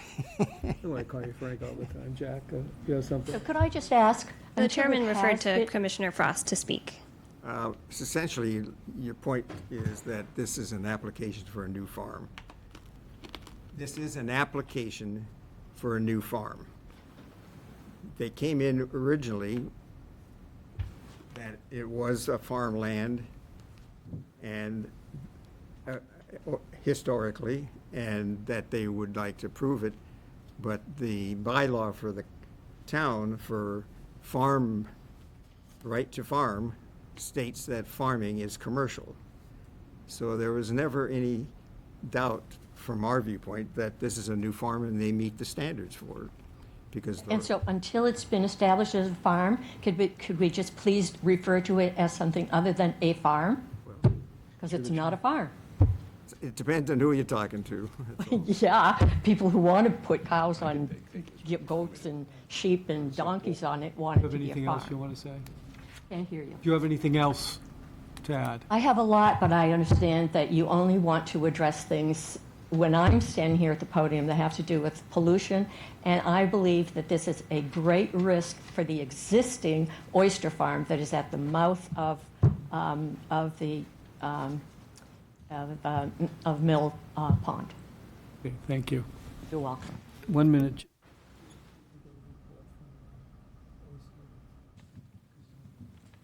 Not a report, no. They just requested that BMPs be followed to maintain water quality. Yeah, and just to respond briefly, you know, and I understand there's a lot of passion over this, but this was the approval, the request. Construct a barn and supported facilities for farm animals. This was approved by this board in the early 80s. You know, construct necessary fencing around the open pasture areas to contain grazing animals within those areas. Every single one of these is a farm use. It wasn't exactly hidden, and they constructed a beautiful thatched barn and had animals. There's photographs of the animals grazing on this field right here. So I know memories can be selective, but, you know, there's a lot of evidence to the contrary. Thank you. I think it's relevant, really, whether it was a farm or not, because as Jack said. Well, I don't like to be There's a considered a time limit. liar, so. There's a time limit in the last 5 years. What is it? How many years? 5 years. Yeah, there's a limit, but it was a farm. From the audience? Yes, please. Yeah, good evening. My name is Paul Fitzgerald. I live on Kevanee Lane on the Barnstable side of the bridge. I wanted to address something that my wife and I had retained Arlene Wilson to review and make comments on the plans, the NOI, and the support materials filed by Natasha and Oliver Bramson, the Mill Pond Creek LLC. Arlene Wilson has submitted her full thoughts and comments in a letter to the Commission on 18 August. Arlene cannot be here this evening because of a prior commitment. I'm going to highlight her comments as follows. Based on the information provided and not provided by the applicant, this is a new agricultural product and must abide by both the state and town wetlands protection regulation. I know I'm not telling you anything, but this is her thoughts. The applicants have not requested a variance. To do so, they would need to show that the project would improve the ecological conditions over what exists, would not adversely affect any area subject to protection under your regulations, and or that the project provides an overriding public benefit and there is no feasible alternative to the proposed work. The applicants have not requested a variance because they cannot make those requisite showings. My concerns relative to the water quality have been addressed in the letter you received from Arlene Wilson Associates and also covered by comments from other neighbors. I would like to insert a little bit of my own history here, as Jack did when he spoke, is that I was not notified as an official abutter. I believe I should have been, as Hallett's Mill Pond directly abuts and influences my property. The tidal estuary on the west side is affected every day by what flows from the pond, with the tide changing twice daily. At certain high tides, which occur a few times each season, the water rises up onto my lawn and has even spilled into my vegetable garden. This is not an abstract concern for me or my neighbors. It is where we live and how we live. I swim in the estuary from May through October, as do many of the Kevanee Lane neighbors. Families such as my next-door neighbor, the Kittredges, often bring friends and schoolmates to jump from the bridge at high tide, riding the current into the pond and floating back with the tide into the estuary, and then all the way to the short wharf on Water Street. Fishing is seasonal and popular here, depending on what's running. Some of us on the Cumberquid side also shellfish in the pond, as part of it lies within Barnstable. For these reasons, even though I was not formally notified, I feel it is important to share how decisions made on the Yarmouth side of the bridge directly impact the quality of the pond, the estuary, and Barnstable Harbor, and by extension, the health and safety of those who swim, fish, shellfish, and boat throughout the year. Finally, anyone who has driven over the bridge knows the sound of the gulls dropping quahogs, mussels, and scallop shells to crack them open. If the pond's outflow becomes contaminated by bacteria, closing the shellfishing and swimming, but that will not stop the gulls or the contamination from spreading further into the estuary. This decision is sensitive and important.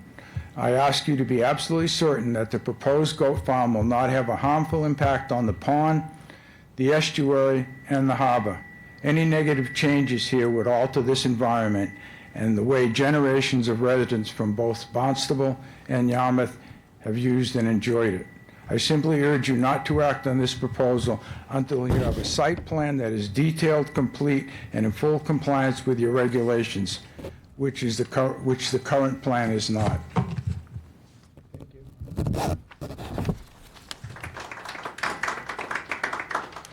Anybody else, comments? I see a hand.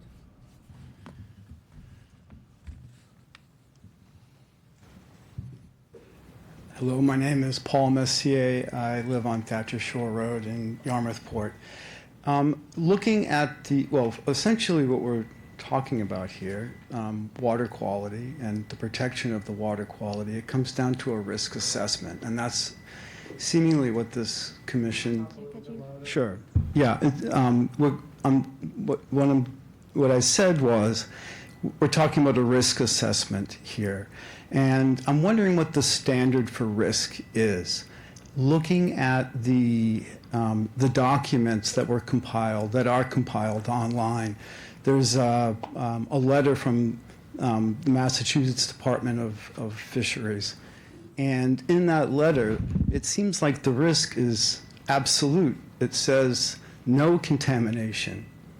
The plan has to ensure no contamination. And I'm not sure I've heard anything here that eliminates the risk. And I'm wondering if that's the standard that's applied here. And can we get an objective evaluation of the risk that, in fact, the risk is zero?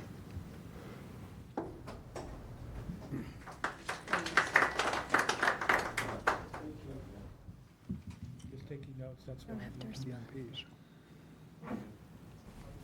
As I was taking notes, that's why I was looking down. I don't want you to think I was ignoring you. Anybody else? Yes.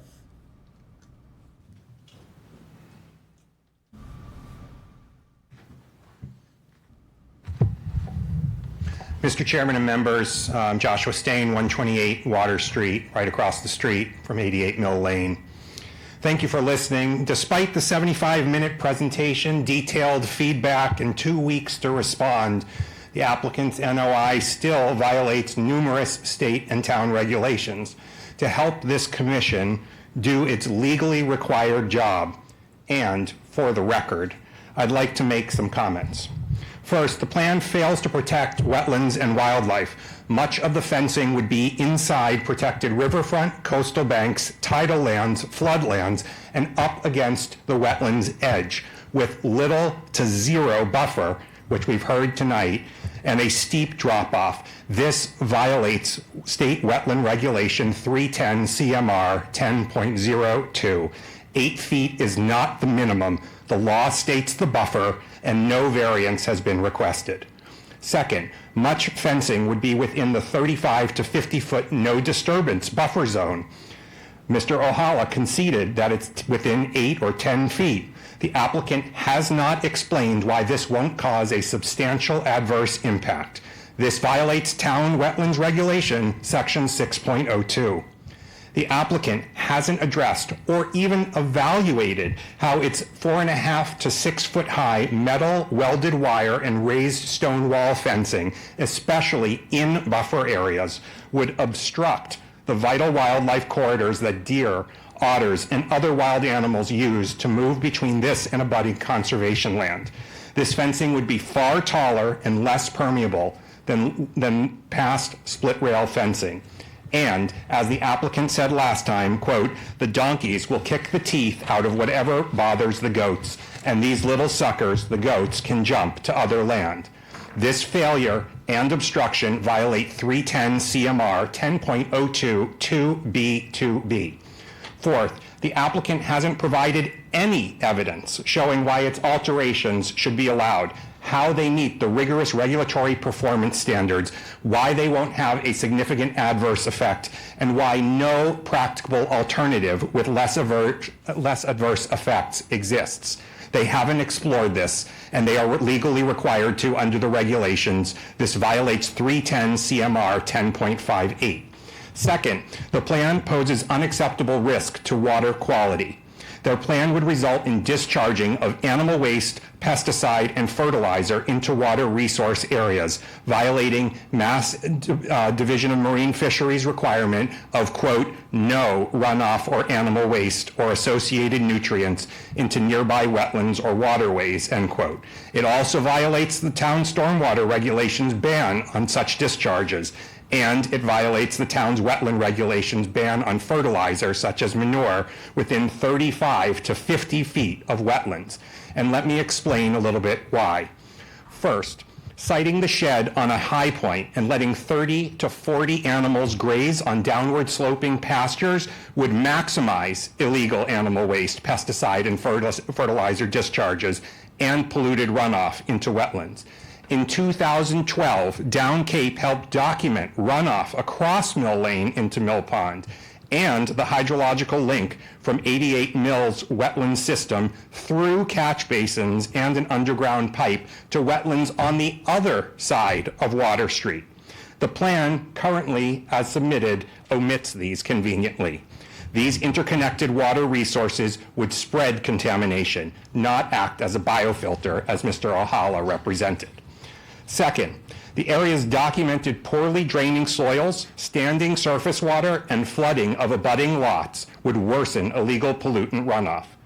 Picking up manure only 3 times per week would increase contamination runoff. What if it rains on no collection days? What if it rains very hard, or there are major thunderstorms or hurricanes coming up the coast with gale force winds? At the last hearing, the applicant said it didn't even know if Mill Lane's culvert works and whether its operations would further harm Mill Pond and its shellfish. Today, it appears and says it can hear whistling through the pipe, and somehow we're all supposed to be comfortable that that's adequate for not harming Mill Lane and its shellfish and adhering to a zero runoff standard set by the state and local regulations. Further, the state's design and location atop a steep hill would leave zero room for error. It contradicts the very Mass DFA fact sheet that the applicants themselves filed, which requires manure storage to be contained, impermeable all the way around, not just the floor, and away from sloped lands. Given the area's high flood and wind risk, its roof wouldn't prevent stormwater from flowing from the barn side, mixing with manure, and running off down the hill. Manure facilities' concrete pads, research shows, are well known to be prone to cracks, particularly when the manure piles dry up during the wet, non-growing season, as the applicant said they would allow to do. Despite time to update their filing, the NOI's shed image still lacks even basic runoff, anti-runoff sloping, gutters, and settling basins. Mr. Ohala now says they'll do some of that. It's not in the application. As I noted, state and town regulations require no runoff. Saying there can be no runoff doesn't make it so. Despite your request, the applicant still has not submitted legally adequate best management practices. Its new one-page chart names 12 different BMPs, cites sources that have hundreds of pages irrelevant to what they would do on this land, and claims compliance by having one column reciting a few BMP buzzwords. The applicant's NRCS references, if you've looked them up, are to national standard documents that NRCS specifies on its website, quote, should not be used to plan, design, or install a conservation practice, end quote. A legally compliant plan requires specific, engineered, enforceable strategies with timelines and monitoring to prevent harm to stormwater, flood control, and habitat. The applicant's plan lacks all of these.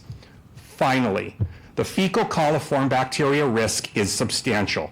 The proposed animals would generate nearly half a ton of manure weekly with higher nitrogen concentration than cows or horses. They will pollute legally protected areas with illegal bacteria and nitrogen pollution. The applicant's assertion that smaller waste is less hazardous is simply false. And despite claiming extensive farm experience, they continue to withhold from this commission weekly manure volume figures that are needed to properly analyze what the actual risk is to the surrounding wetlands and waterways. as Mr. Frost said regarding the fireworks matter, quote, "As we get older, we realize more about the impacts that these things have," end quote. That's the case with 88 Mill Lane. For example, the town's stormwater management regulations didn't even exist, but when the Belazekians built this property.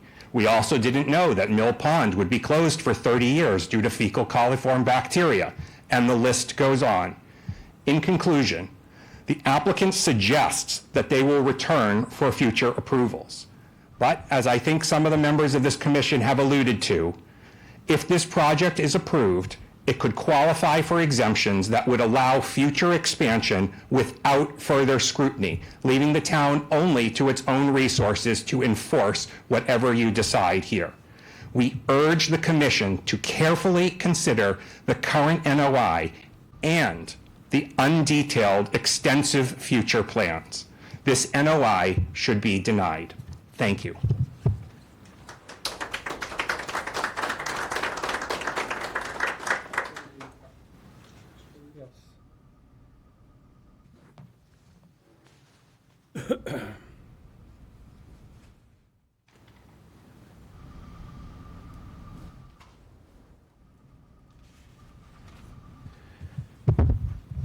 Good evening. My name is Ron Gable. My property shares a boundary with 88 Mill Lane. The new owners propose housing 30 goats and 2 donkeys at 88 Mill Lane. They will spend from sunrise to sunset on the pastures, depositing manure and urine in downward sloping areas prone to runoff. Every day the animals will deposit hundreds of pounds of coliform bacteria-rich feces in the pastures, which will not be mitigated by cleaning up the manure every 3rd day. Rainfall will cause coliform bacteria from the feces that will cause environmental harm. According to the site plan, the elevation of the pastures is more than 25 feet above Mill Pond's mean high tide. This substantial hydrostatic gradient will facilitate the flow of coliform bacteria leached from the feces into the pond. Groundwater will carry coliform bacteria under Mill Lane into the pond, and a culvert at the foot of 100 Mill Lane's driveway will provide free flow of coliform bacteria-laden runoff from the nearby pastures into the pond. The ecology of Mill Pond is fragile. Orange signs periodically appear on the shores to prohibit shellfishing because of contamination with coliform bacteria. The pond was closed to shellfishing for many years, likely due, at least in part, to polluted runoff from the pastures in the farm that previously occupied Mill Lane.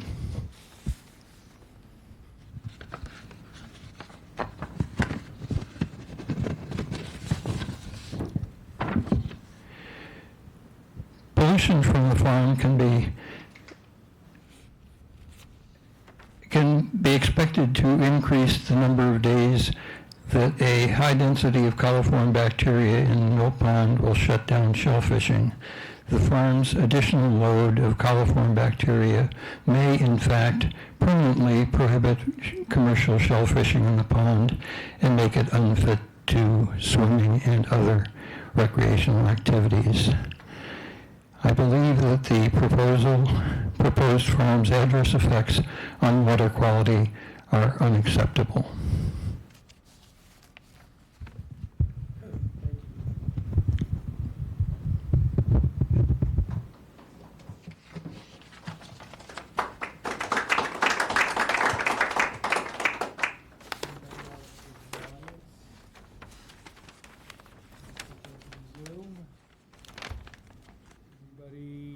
speak, please raise your hand.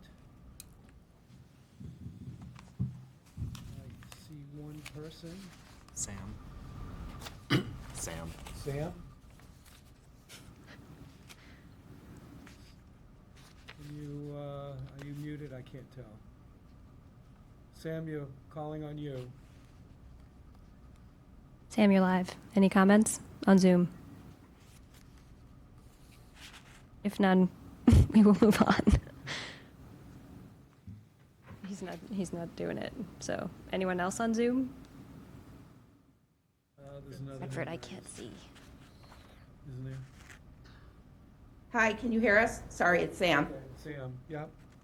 Sorry, it's Rachel. I'm on Sam's computer. It's Rachel Rosen from 128 Water Street. I want to commend the person on the commission who actually seemed to have read our letters, and we greatly appreciate that you consider the laws that we are bringing up. I want to stress, and I hope the new owners understand this, that the people that are speaking on our behalf and on the behalf of the neighborhood have lived there for 40 and 50 years. The new owners have not even spent a full week in the neighborhood. The people here are speaking out of their heart because they've seen the ups and downs of the water supply in our area.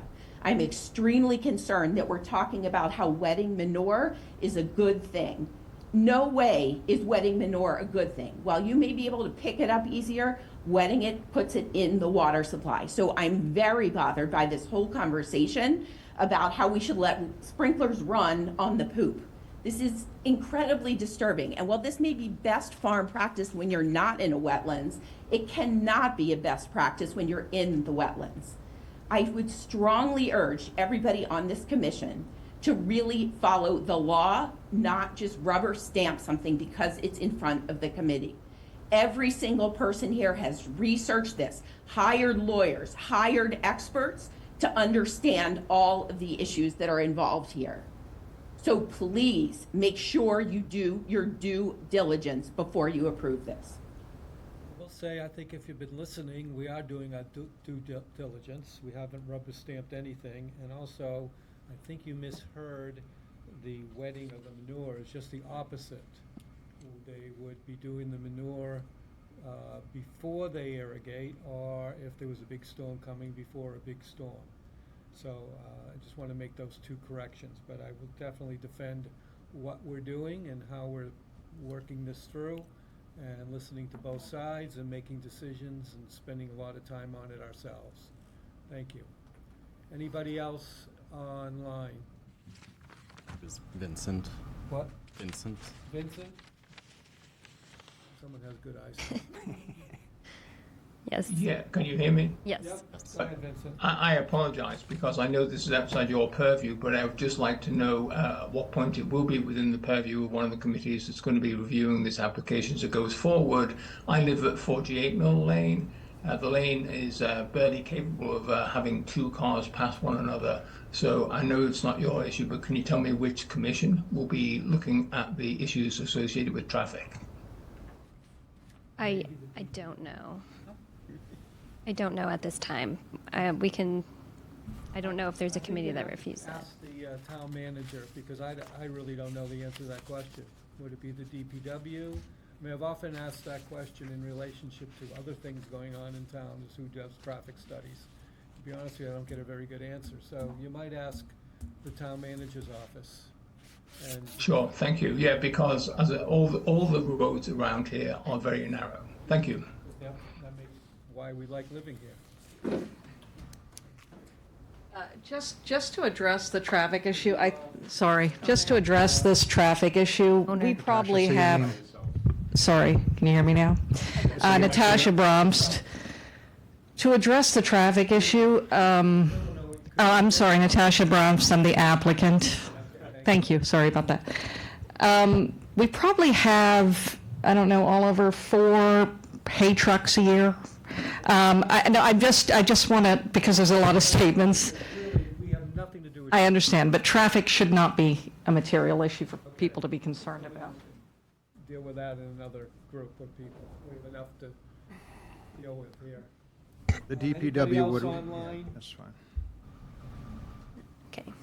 Okay, I don't see anybody. So, Commission?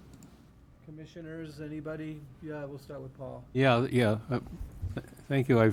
It's been interesting to listen to all of the folks who live over in that area.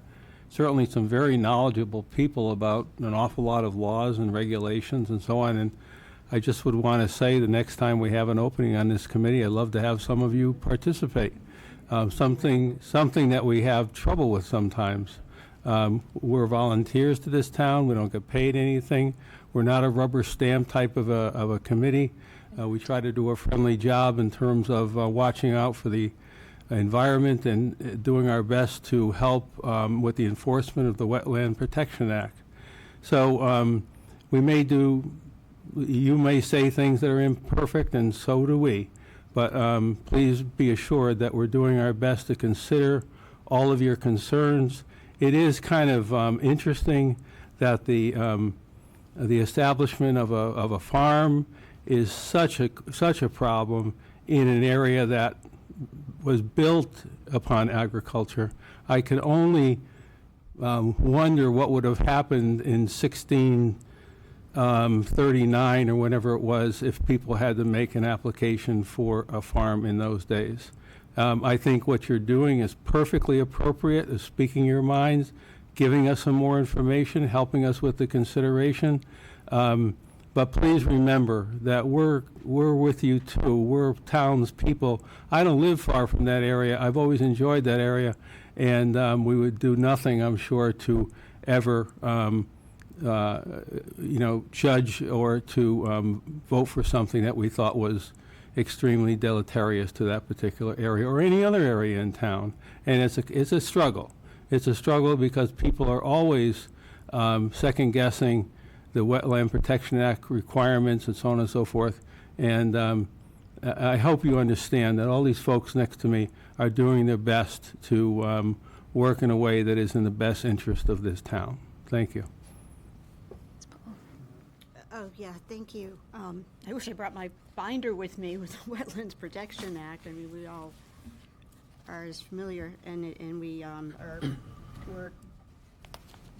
getting continuing ed on it, and I just want to make it clear that we do follow the guidelines.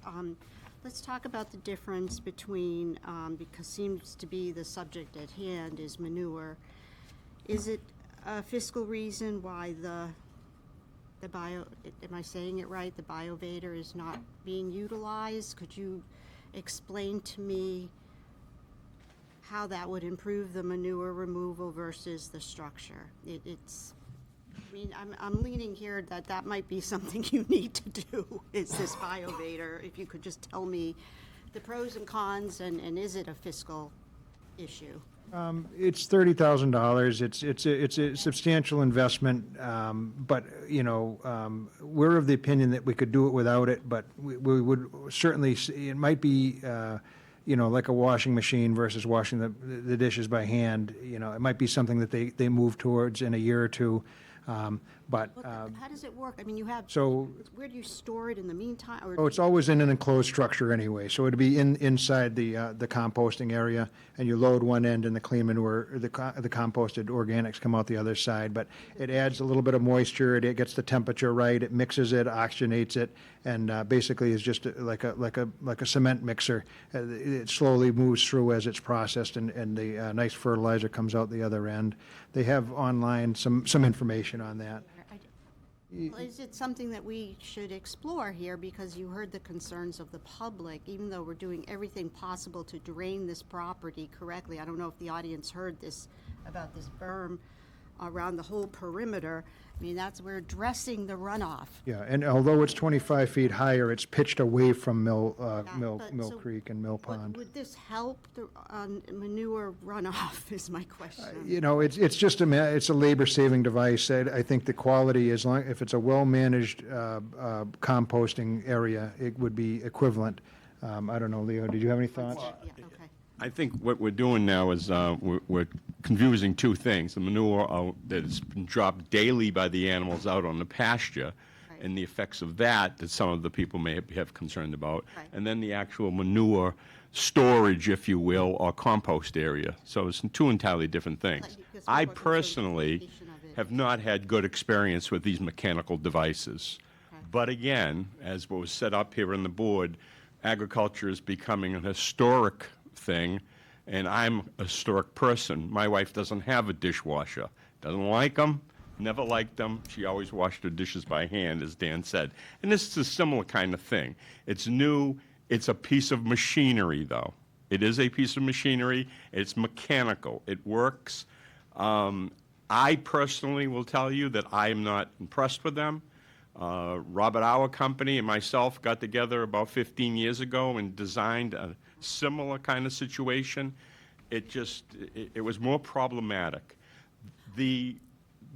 I even suggested to the applicant that if the manure becomes a problem, the manure storage or composting area becomes a problem, just remove it. Yeah.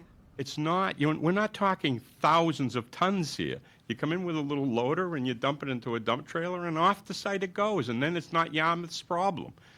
Town of Harwich would love to take it for $10 a ton because they use it in their thing. I would rather see that as a backup than a mechanical aspect thing. Yeah. So with the manure, I have chickens. I had to go to the Board of Health to get approval for my chickens. And they came back to make sure that I kept a clean coop. Does the Board of Health come back and check on means and methods and Count the animals, absolutely. Most involving the waste removal at all? Like all the towns that have Board of Health here on the Cape, I mean, and they all do of with them my that have health chickens. agents, they have bond inspections on an annual basis. It's either done through someone at the Board of Health or the animal inspector, or the dog officer, if you will, who has knowledge from the Board of Health about the They manure check on management. food storage and waste. Absolutely. Rats, It's infestation. important for the public to know. Yes. I know that's out of our purview. It's all covered when they're, usually it's done like the hotel inspections. So It's to usually done a certain time of To year. conclude on my question, this is just to just clean the manure or it This doesn't- composts it quicker. It's just composted quicker. It composts it quicker, and then Condenses it it quicker. becomes a soil, if you will. And again, I think one of the reasons why I've not had much luck with them is because once it becomes soil, and if this machine is doing what it does and it's moving it from manure, a nitrogen-rich product, to soil, and even if it doesn't in 2 weeks, most farms end up having to get rid of the soil anyhow because they don't have a place to use it, Yeah, I would and they tend to don't have agree. enough area to cover it. So it's kind of not been a Yeah, they have it, I and that's a agree. personal They thing. have in their application that they would be removing any compost that doesn't fit or becomes too much, and I think that is a better solution than this. Sometimes they just dehydrate and it's not really compost at the end, and you're not really sure, so I would agree.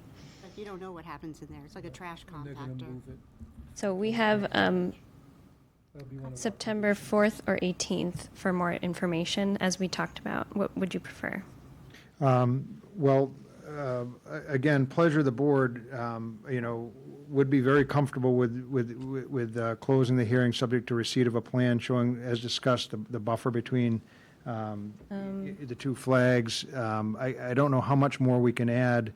Again, We did discuss a significant number of items, and some you provided. I would prefer. It's up to the commission. Today, I would David, Yeah, I don't, personally, because I just think there are too many questions. People brought up some good points.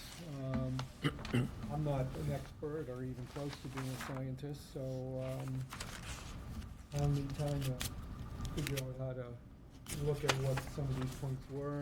I did want to ask, I think it's Joshua Stain, did you put your stuff in writing? Yes, he read it You have yeah. Okay, so, didn't look at names when I read everything, so I'll read yours again, and and I did read the one we received the other day from, I don't remember the name.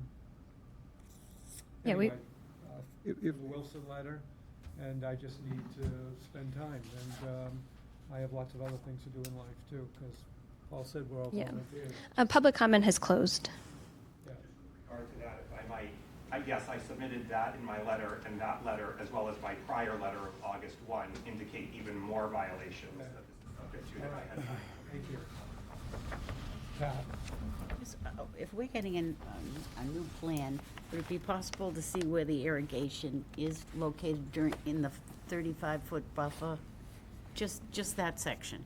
Yeah, we can, there's a separate irrigation plan that was put in, but it's fuzzy, so I can overlay that. Yeah, is Wouldn't it be a problem. possible to combine? Yeah, we could combine that, no problem. I am away on the 13th for 2 weeks, so that's my life. Could I, Or the 4th? Or September 4th is our next one. That would only give you 1 week for revisions. I think we'd like to try for that. We can get the revisions in within a week easily, and, Okay. you know, if possible. As far as comments, public comments are concerned, so. What, Thank you. what date? Or? September 4th. September 4th. Okay, give me a minute. Yes, Paul. yeah, I just, you know, as I think I said, I'm always concerned with upholding the regulations and the, of both the town regulations and the Wetland Protection Act. And I look to Brittany for the most part regarding whether or not whatever is being presented is violating either one of those things. Now, certain comments have been made tonight where very specifically it's been at least alleged that there are violations that exist in this whole proposal. I would like to, and I think you're going to do this, go through each one of them item by item so I understand if in fact they are truly violations or they're just somebody who's you know, desperate to stop this particular thing. And I kind of don't think that's the case. There might be some rhyme or reason to some of the comments, but I really would like to review that so that when I finally vote, I know that we are within our, upholding our responsibilities having to do with the Wetland Protection Act and the town regulations. We're a difficult subject. This is something that possibly few here have seen.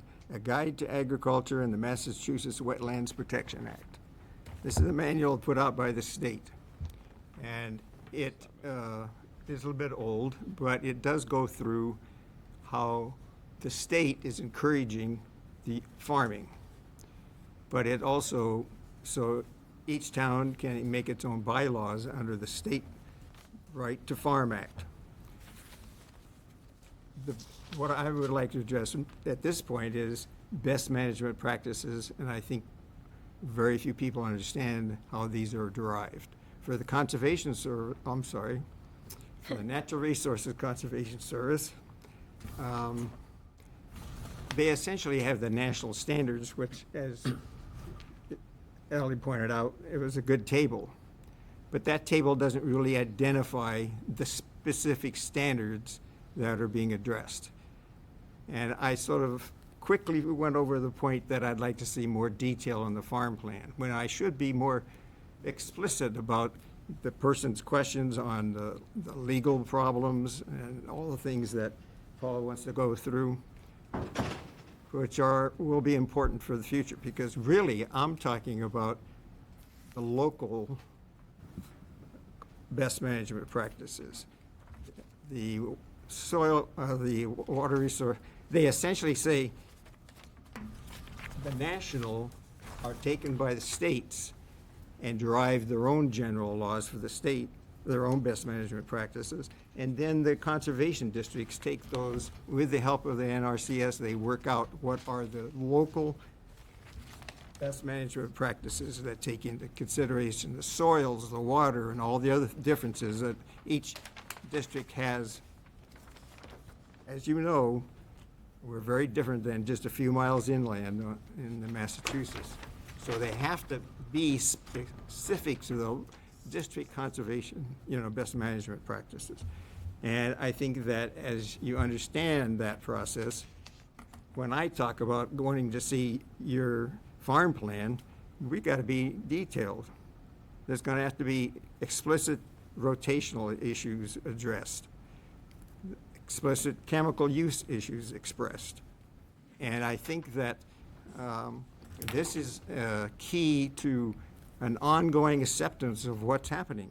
If you go to goat milk production, if you go to bringing events on the farm, that's going to impact possibly erosion control situation, lots of things. So it may not be in our purview, but it may end up overlapping with some of ours. So I just want to clarify what we're talking about a little bit. Oh, thank you.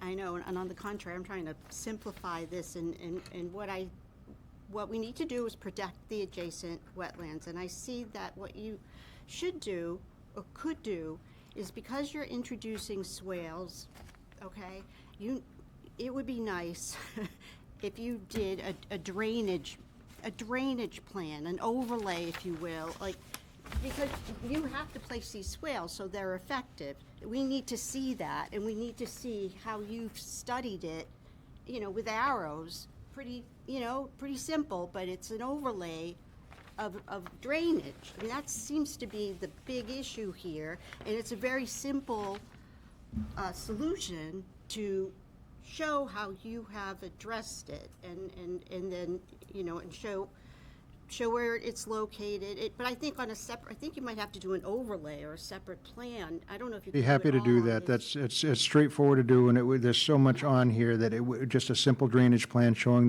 where the runoff goes, where it will be rerouted specifically from the composting area is a great idea. Thank you. Be happy to do it. That's what you do. Thank you. One little more. On big projects, we ask the applicants to provide information that they will have to do studies or other kind of ways of collecting what the problem may be, what, water quality, the town putting the wastewater back into Parker's River. Lots of studies are being done, and at some point, if we see that it's a questionable situation, we could request you folks to go back in and do more detailed studies of what the impacts may be. I don't see that happening, but I'm just sort of pointing that out here, how it's a bigger, more complicated picture that you've gotten yourselves into than you might have imagined.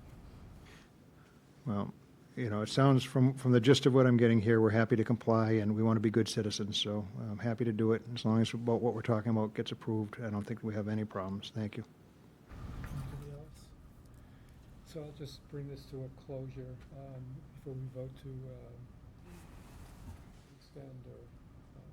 I'm sorry, what did you say? So I'm going to bring this to say something before we vote to... To continue. Okay. In my time here, this is the first time we've had a farm come in front of us. They come in front of us with docks and piers and other things. We know what we're doing. We know exactly. But for a lot of us, for me, I'll talk about myself. This is education, and I've spent a long time, spent all day today doing things, and met with Brittany for an hour yesterday. So it's a lot of work, and we're not rubber stamping anything. We're not going to say, yes, you can do this because we want to farm. We want to make sure that the water stays clean, as Paul and Jack both said, and I know the rest of the commissioners feel the same way. So it's just going to take time, and we'll work it through. I mean, they're not going to get the farm? No, it doesn't mean that. It doesn't mean that we're going to make sure if we do vote for the farm that we can guarantee the best of our ability that the water will stay clean, or if it gets dirty, if it gets polluted, it may not be because of the farm, because as some of you commented earlier, there are times they've closed the shellfish, and I talked to Cassandra about this a couple weeks ago. She's the shellfish person. There are times she's closed it, and that was before there was a farm or without a farm. So sometimes it gets closed for other reasons, not just because there's a farm in the area. So we don't want it to close because of the farm. We don't have control of other runoffs. I know some of you probably, ironically, put on lots of stuff on your grass to keep it green and pretty and water your lawns, even though we're in a drought and asking people not to water their lawns. And the irony is some of that stuff gets put into the water. So, I would suggest talk to neighbors about not putting down pesticides on your lawn. Sometimes it's because of other reasons, septic tanks and things like that. So that's why we're doing a wastewater treatment plant. So I just want you to consider all that. There's a lot of variables of why water gets closed off. There were 65 beaches in the state of Massachusetts last weekend that were closed for various reasons. So we're doing our best, and so I'm going to take a motion to continue to September 4th. September 4th. So move, Jack. I'll second. Second, all in favor? Aye. All opposed? Okay, I appreciate all your input, and hope to continue to have it, and that's all we can say. We're going to move on to the rest of our agenda. Thank you. Thank you all Thank for you. coming, and I Appreciate your time.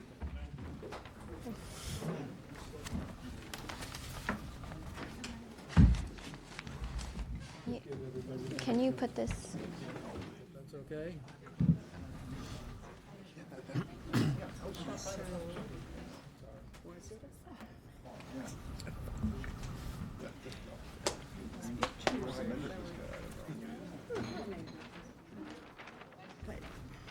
Minutes? That's use.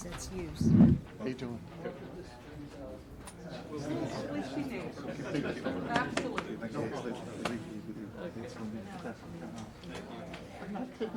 I was on my way here, and they texted me. Of introducing impervious. Good for the minutes? Okay. Yep. All right, let's move ahead to minutes from July 17th, which I have to abstain from. Does anybody read them and approve them? Okay. Look good? I'd Okay. like Can I to- hear a motion? Yeah, I'd like to make a motion that we approve the minutes, July 17th and August 7th. Approve July 17th first, because I can't vote on July 17th. Okay, July 17th first. Okay, Second? Okay, all in favor? Aye.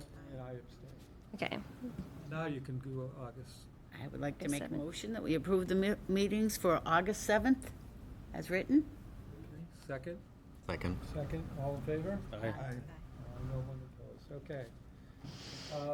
The next one is the significant drought status, returned on August 8th.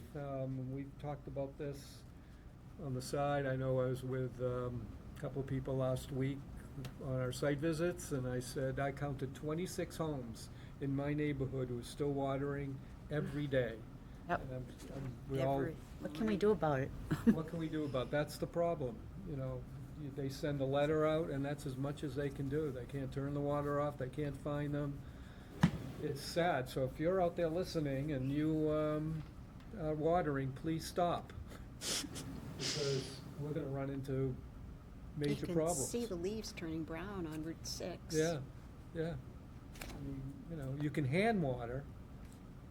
You can hand water your plants and your garden. but Why you can't we- irrigate. Why can't something more be done than just, Would that be a regulation or? It's under the water department, but you can ask them. we could ask them? So, yeah, I'm gonna call them tomorrow myself. Well, not tomorrow, Monday. Tomorrow, busy all day. I go to work early in the morning and I see all the businesses have it going. And I they mean, have it done at noon or 1 o'clock in the afternoon. That's the other thing. I drove by a couple of hotels on 28 and they're watering at noon. I mean, that's just a waste of water because it never, Just on a hot day, evaporates. Yeah. it doesn't do anything. They want you to water before 9, after 5, by hand only. Yeah, but this And I is look at just my clock, sprinklers it's going. 9:50, I wait the 10 minutes. I'm serious. I'm thinking, what's 10 minutes? But people are, and as Ellie just said to me, there are a number of people who don't live on the Cape who are gone all summer and their water's always on, and they ignore the letter, because the letter has letter's a request, not a. There's no oomph. So, What? yes. Yeah, for the record, I guess, because I don't know who's listening, but You know, in other departments, for example, I think of the building department, when there's a violation, there's building going on without a permit, even our commissioner, there's things going on without a permit, they'll stick to the building, they get a red sticker on the front of the house to say cease and desist. In this particular time, I know that unfortunately, a lot of times, the various town departments don't have enough people to do what they, I think, would like to do. But in this kind of situation, they might designate somebody to drive around the town a little, 2-3 times a week with some sort of sticker or some kind of a letter or some kind of a sign that they stick in the yard or whatever, knock on the door and say, listen, it seems you've been watering, I wonder if you might stop, and the same thing, cease and desist. I happened to talk to somebody at the water department. I had some questions about it myself, and I got the same information. They're sending a letter out, So I wish that somebody in the water department, I see their trucks going around. I don't know how many people work for the water department. But, to me, the thing is, if there was a water leak, right, they'd be on top of that. They'd have to be, because it would be a waste of water. Well, this is a similar waste of water and a dangerous waste of water. So why don't they just cruise around town for 2 hours in the morning or something like that, or before they quit for the day, and put up a sticker or a sign or something? They do know how much water you're using, because when I called up once. Yeah, I know. Give them a couple of addresses on the local snitch, and she said, oh, yeah, look, I can see it's, using much more water. Oh, they have the water meter. Yeah, they know. They know, yeah. Well, that's what I was going to mention, is that the meters themselves can be used for that, for tracking. And it would probably take personnel and time and money to make it so they could automate that, give a list of the people that are using water and when, but I suppose it could be done. Or even if we need better metering, at some point that would cost a bit of money, but you might. Generally, they can't go on the property and turn the water off. A lot of people's, you can lock your box, so they can't unlock it anyway, and so I don't know what the. Well, I don't think that the water should be shut off. I mean, that might be very dangerous for somebody. I'm talking about the irrigation. Oh, the irrigation, yeah, well. Yeah, I don't think it should shut off people's water. Yeah, I mean, I don't have an answer, but, except for the citizens of Yarmouth have to cooperate. I mean, we're blaming it sounds like we're blaming the water department, but it's really not their fault. It's the citizens who should be, Absolutely, yeah. know that water is precious. We have one aquifer on Cape Cod. Mm-hmm. Well, We're in a drastic drought. May I We're not in point? a small drought, right? Significant, yeah. Yeah, point out, because they talked about the aquifer up there on Mill Lane, and they're not connected. That aquifer does not do anything about, it doesn't get its water from down here. It gets its water coming out of the local aquifer, it's not a very big area that it draws on. And this is a part of the problem of people understanding, even the professional stuff I see, and what I see described is inaccurate, the way they talk about the big flow of water coming out of, from the Sandwich and Falmouth. It doesn't go clear down. Well, first of all, the Bass River is in the way for it to go any further, but there's a lot more complications to the water. And I think that's up to us to try to clarify. You want to say something? The fall MACC conference was announced in Devon's again, October 25th. They're also doing a fall fundamentals frenzy. If anyone sees anything they want to take, let me know. And not you personally, but the conservation department pays for. Yes. Yes, so if you want to go, or you want to get your certification, which. When is that? Pat and I did. 25th. So all the fundamentals are are online. You'll have to see which ones. You have a credit, I think, Jack, you have to use. Hey, what? You have a credit. So you got to get one class at least. Got to get a couple more. Yeah. 3, actually. Can you send me info Yeah. on it? It was well, I thought it was well worth getting the certification. If you're a member, you should have gotten an email, but I'll send you. Keep going to Didn't those get it? classes over and over again. Rude. Okay, anything else? I want to thank you, all of you, for being so knowledgeable and good about asking good questions, and especially with the controversy of the farm. I appreciate it. In case I don't say it enough. Can I hear a motion to adjourn? So moved. Second? Second. Second right here, okay. All in favor? Aye. Aye. We are adjourned at 7:26 according to that. Recording stopped. You're allowed to second things, David. I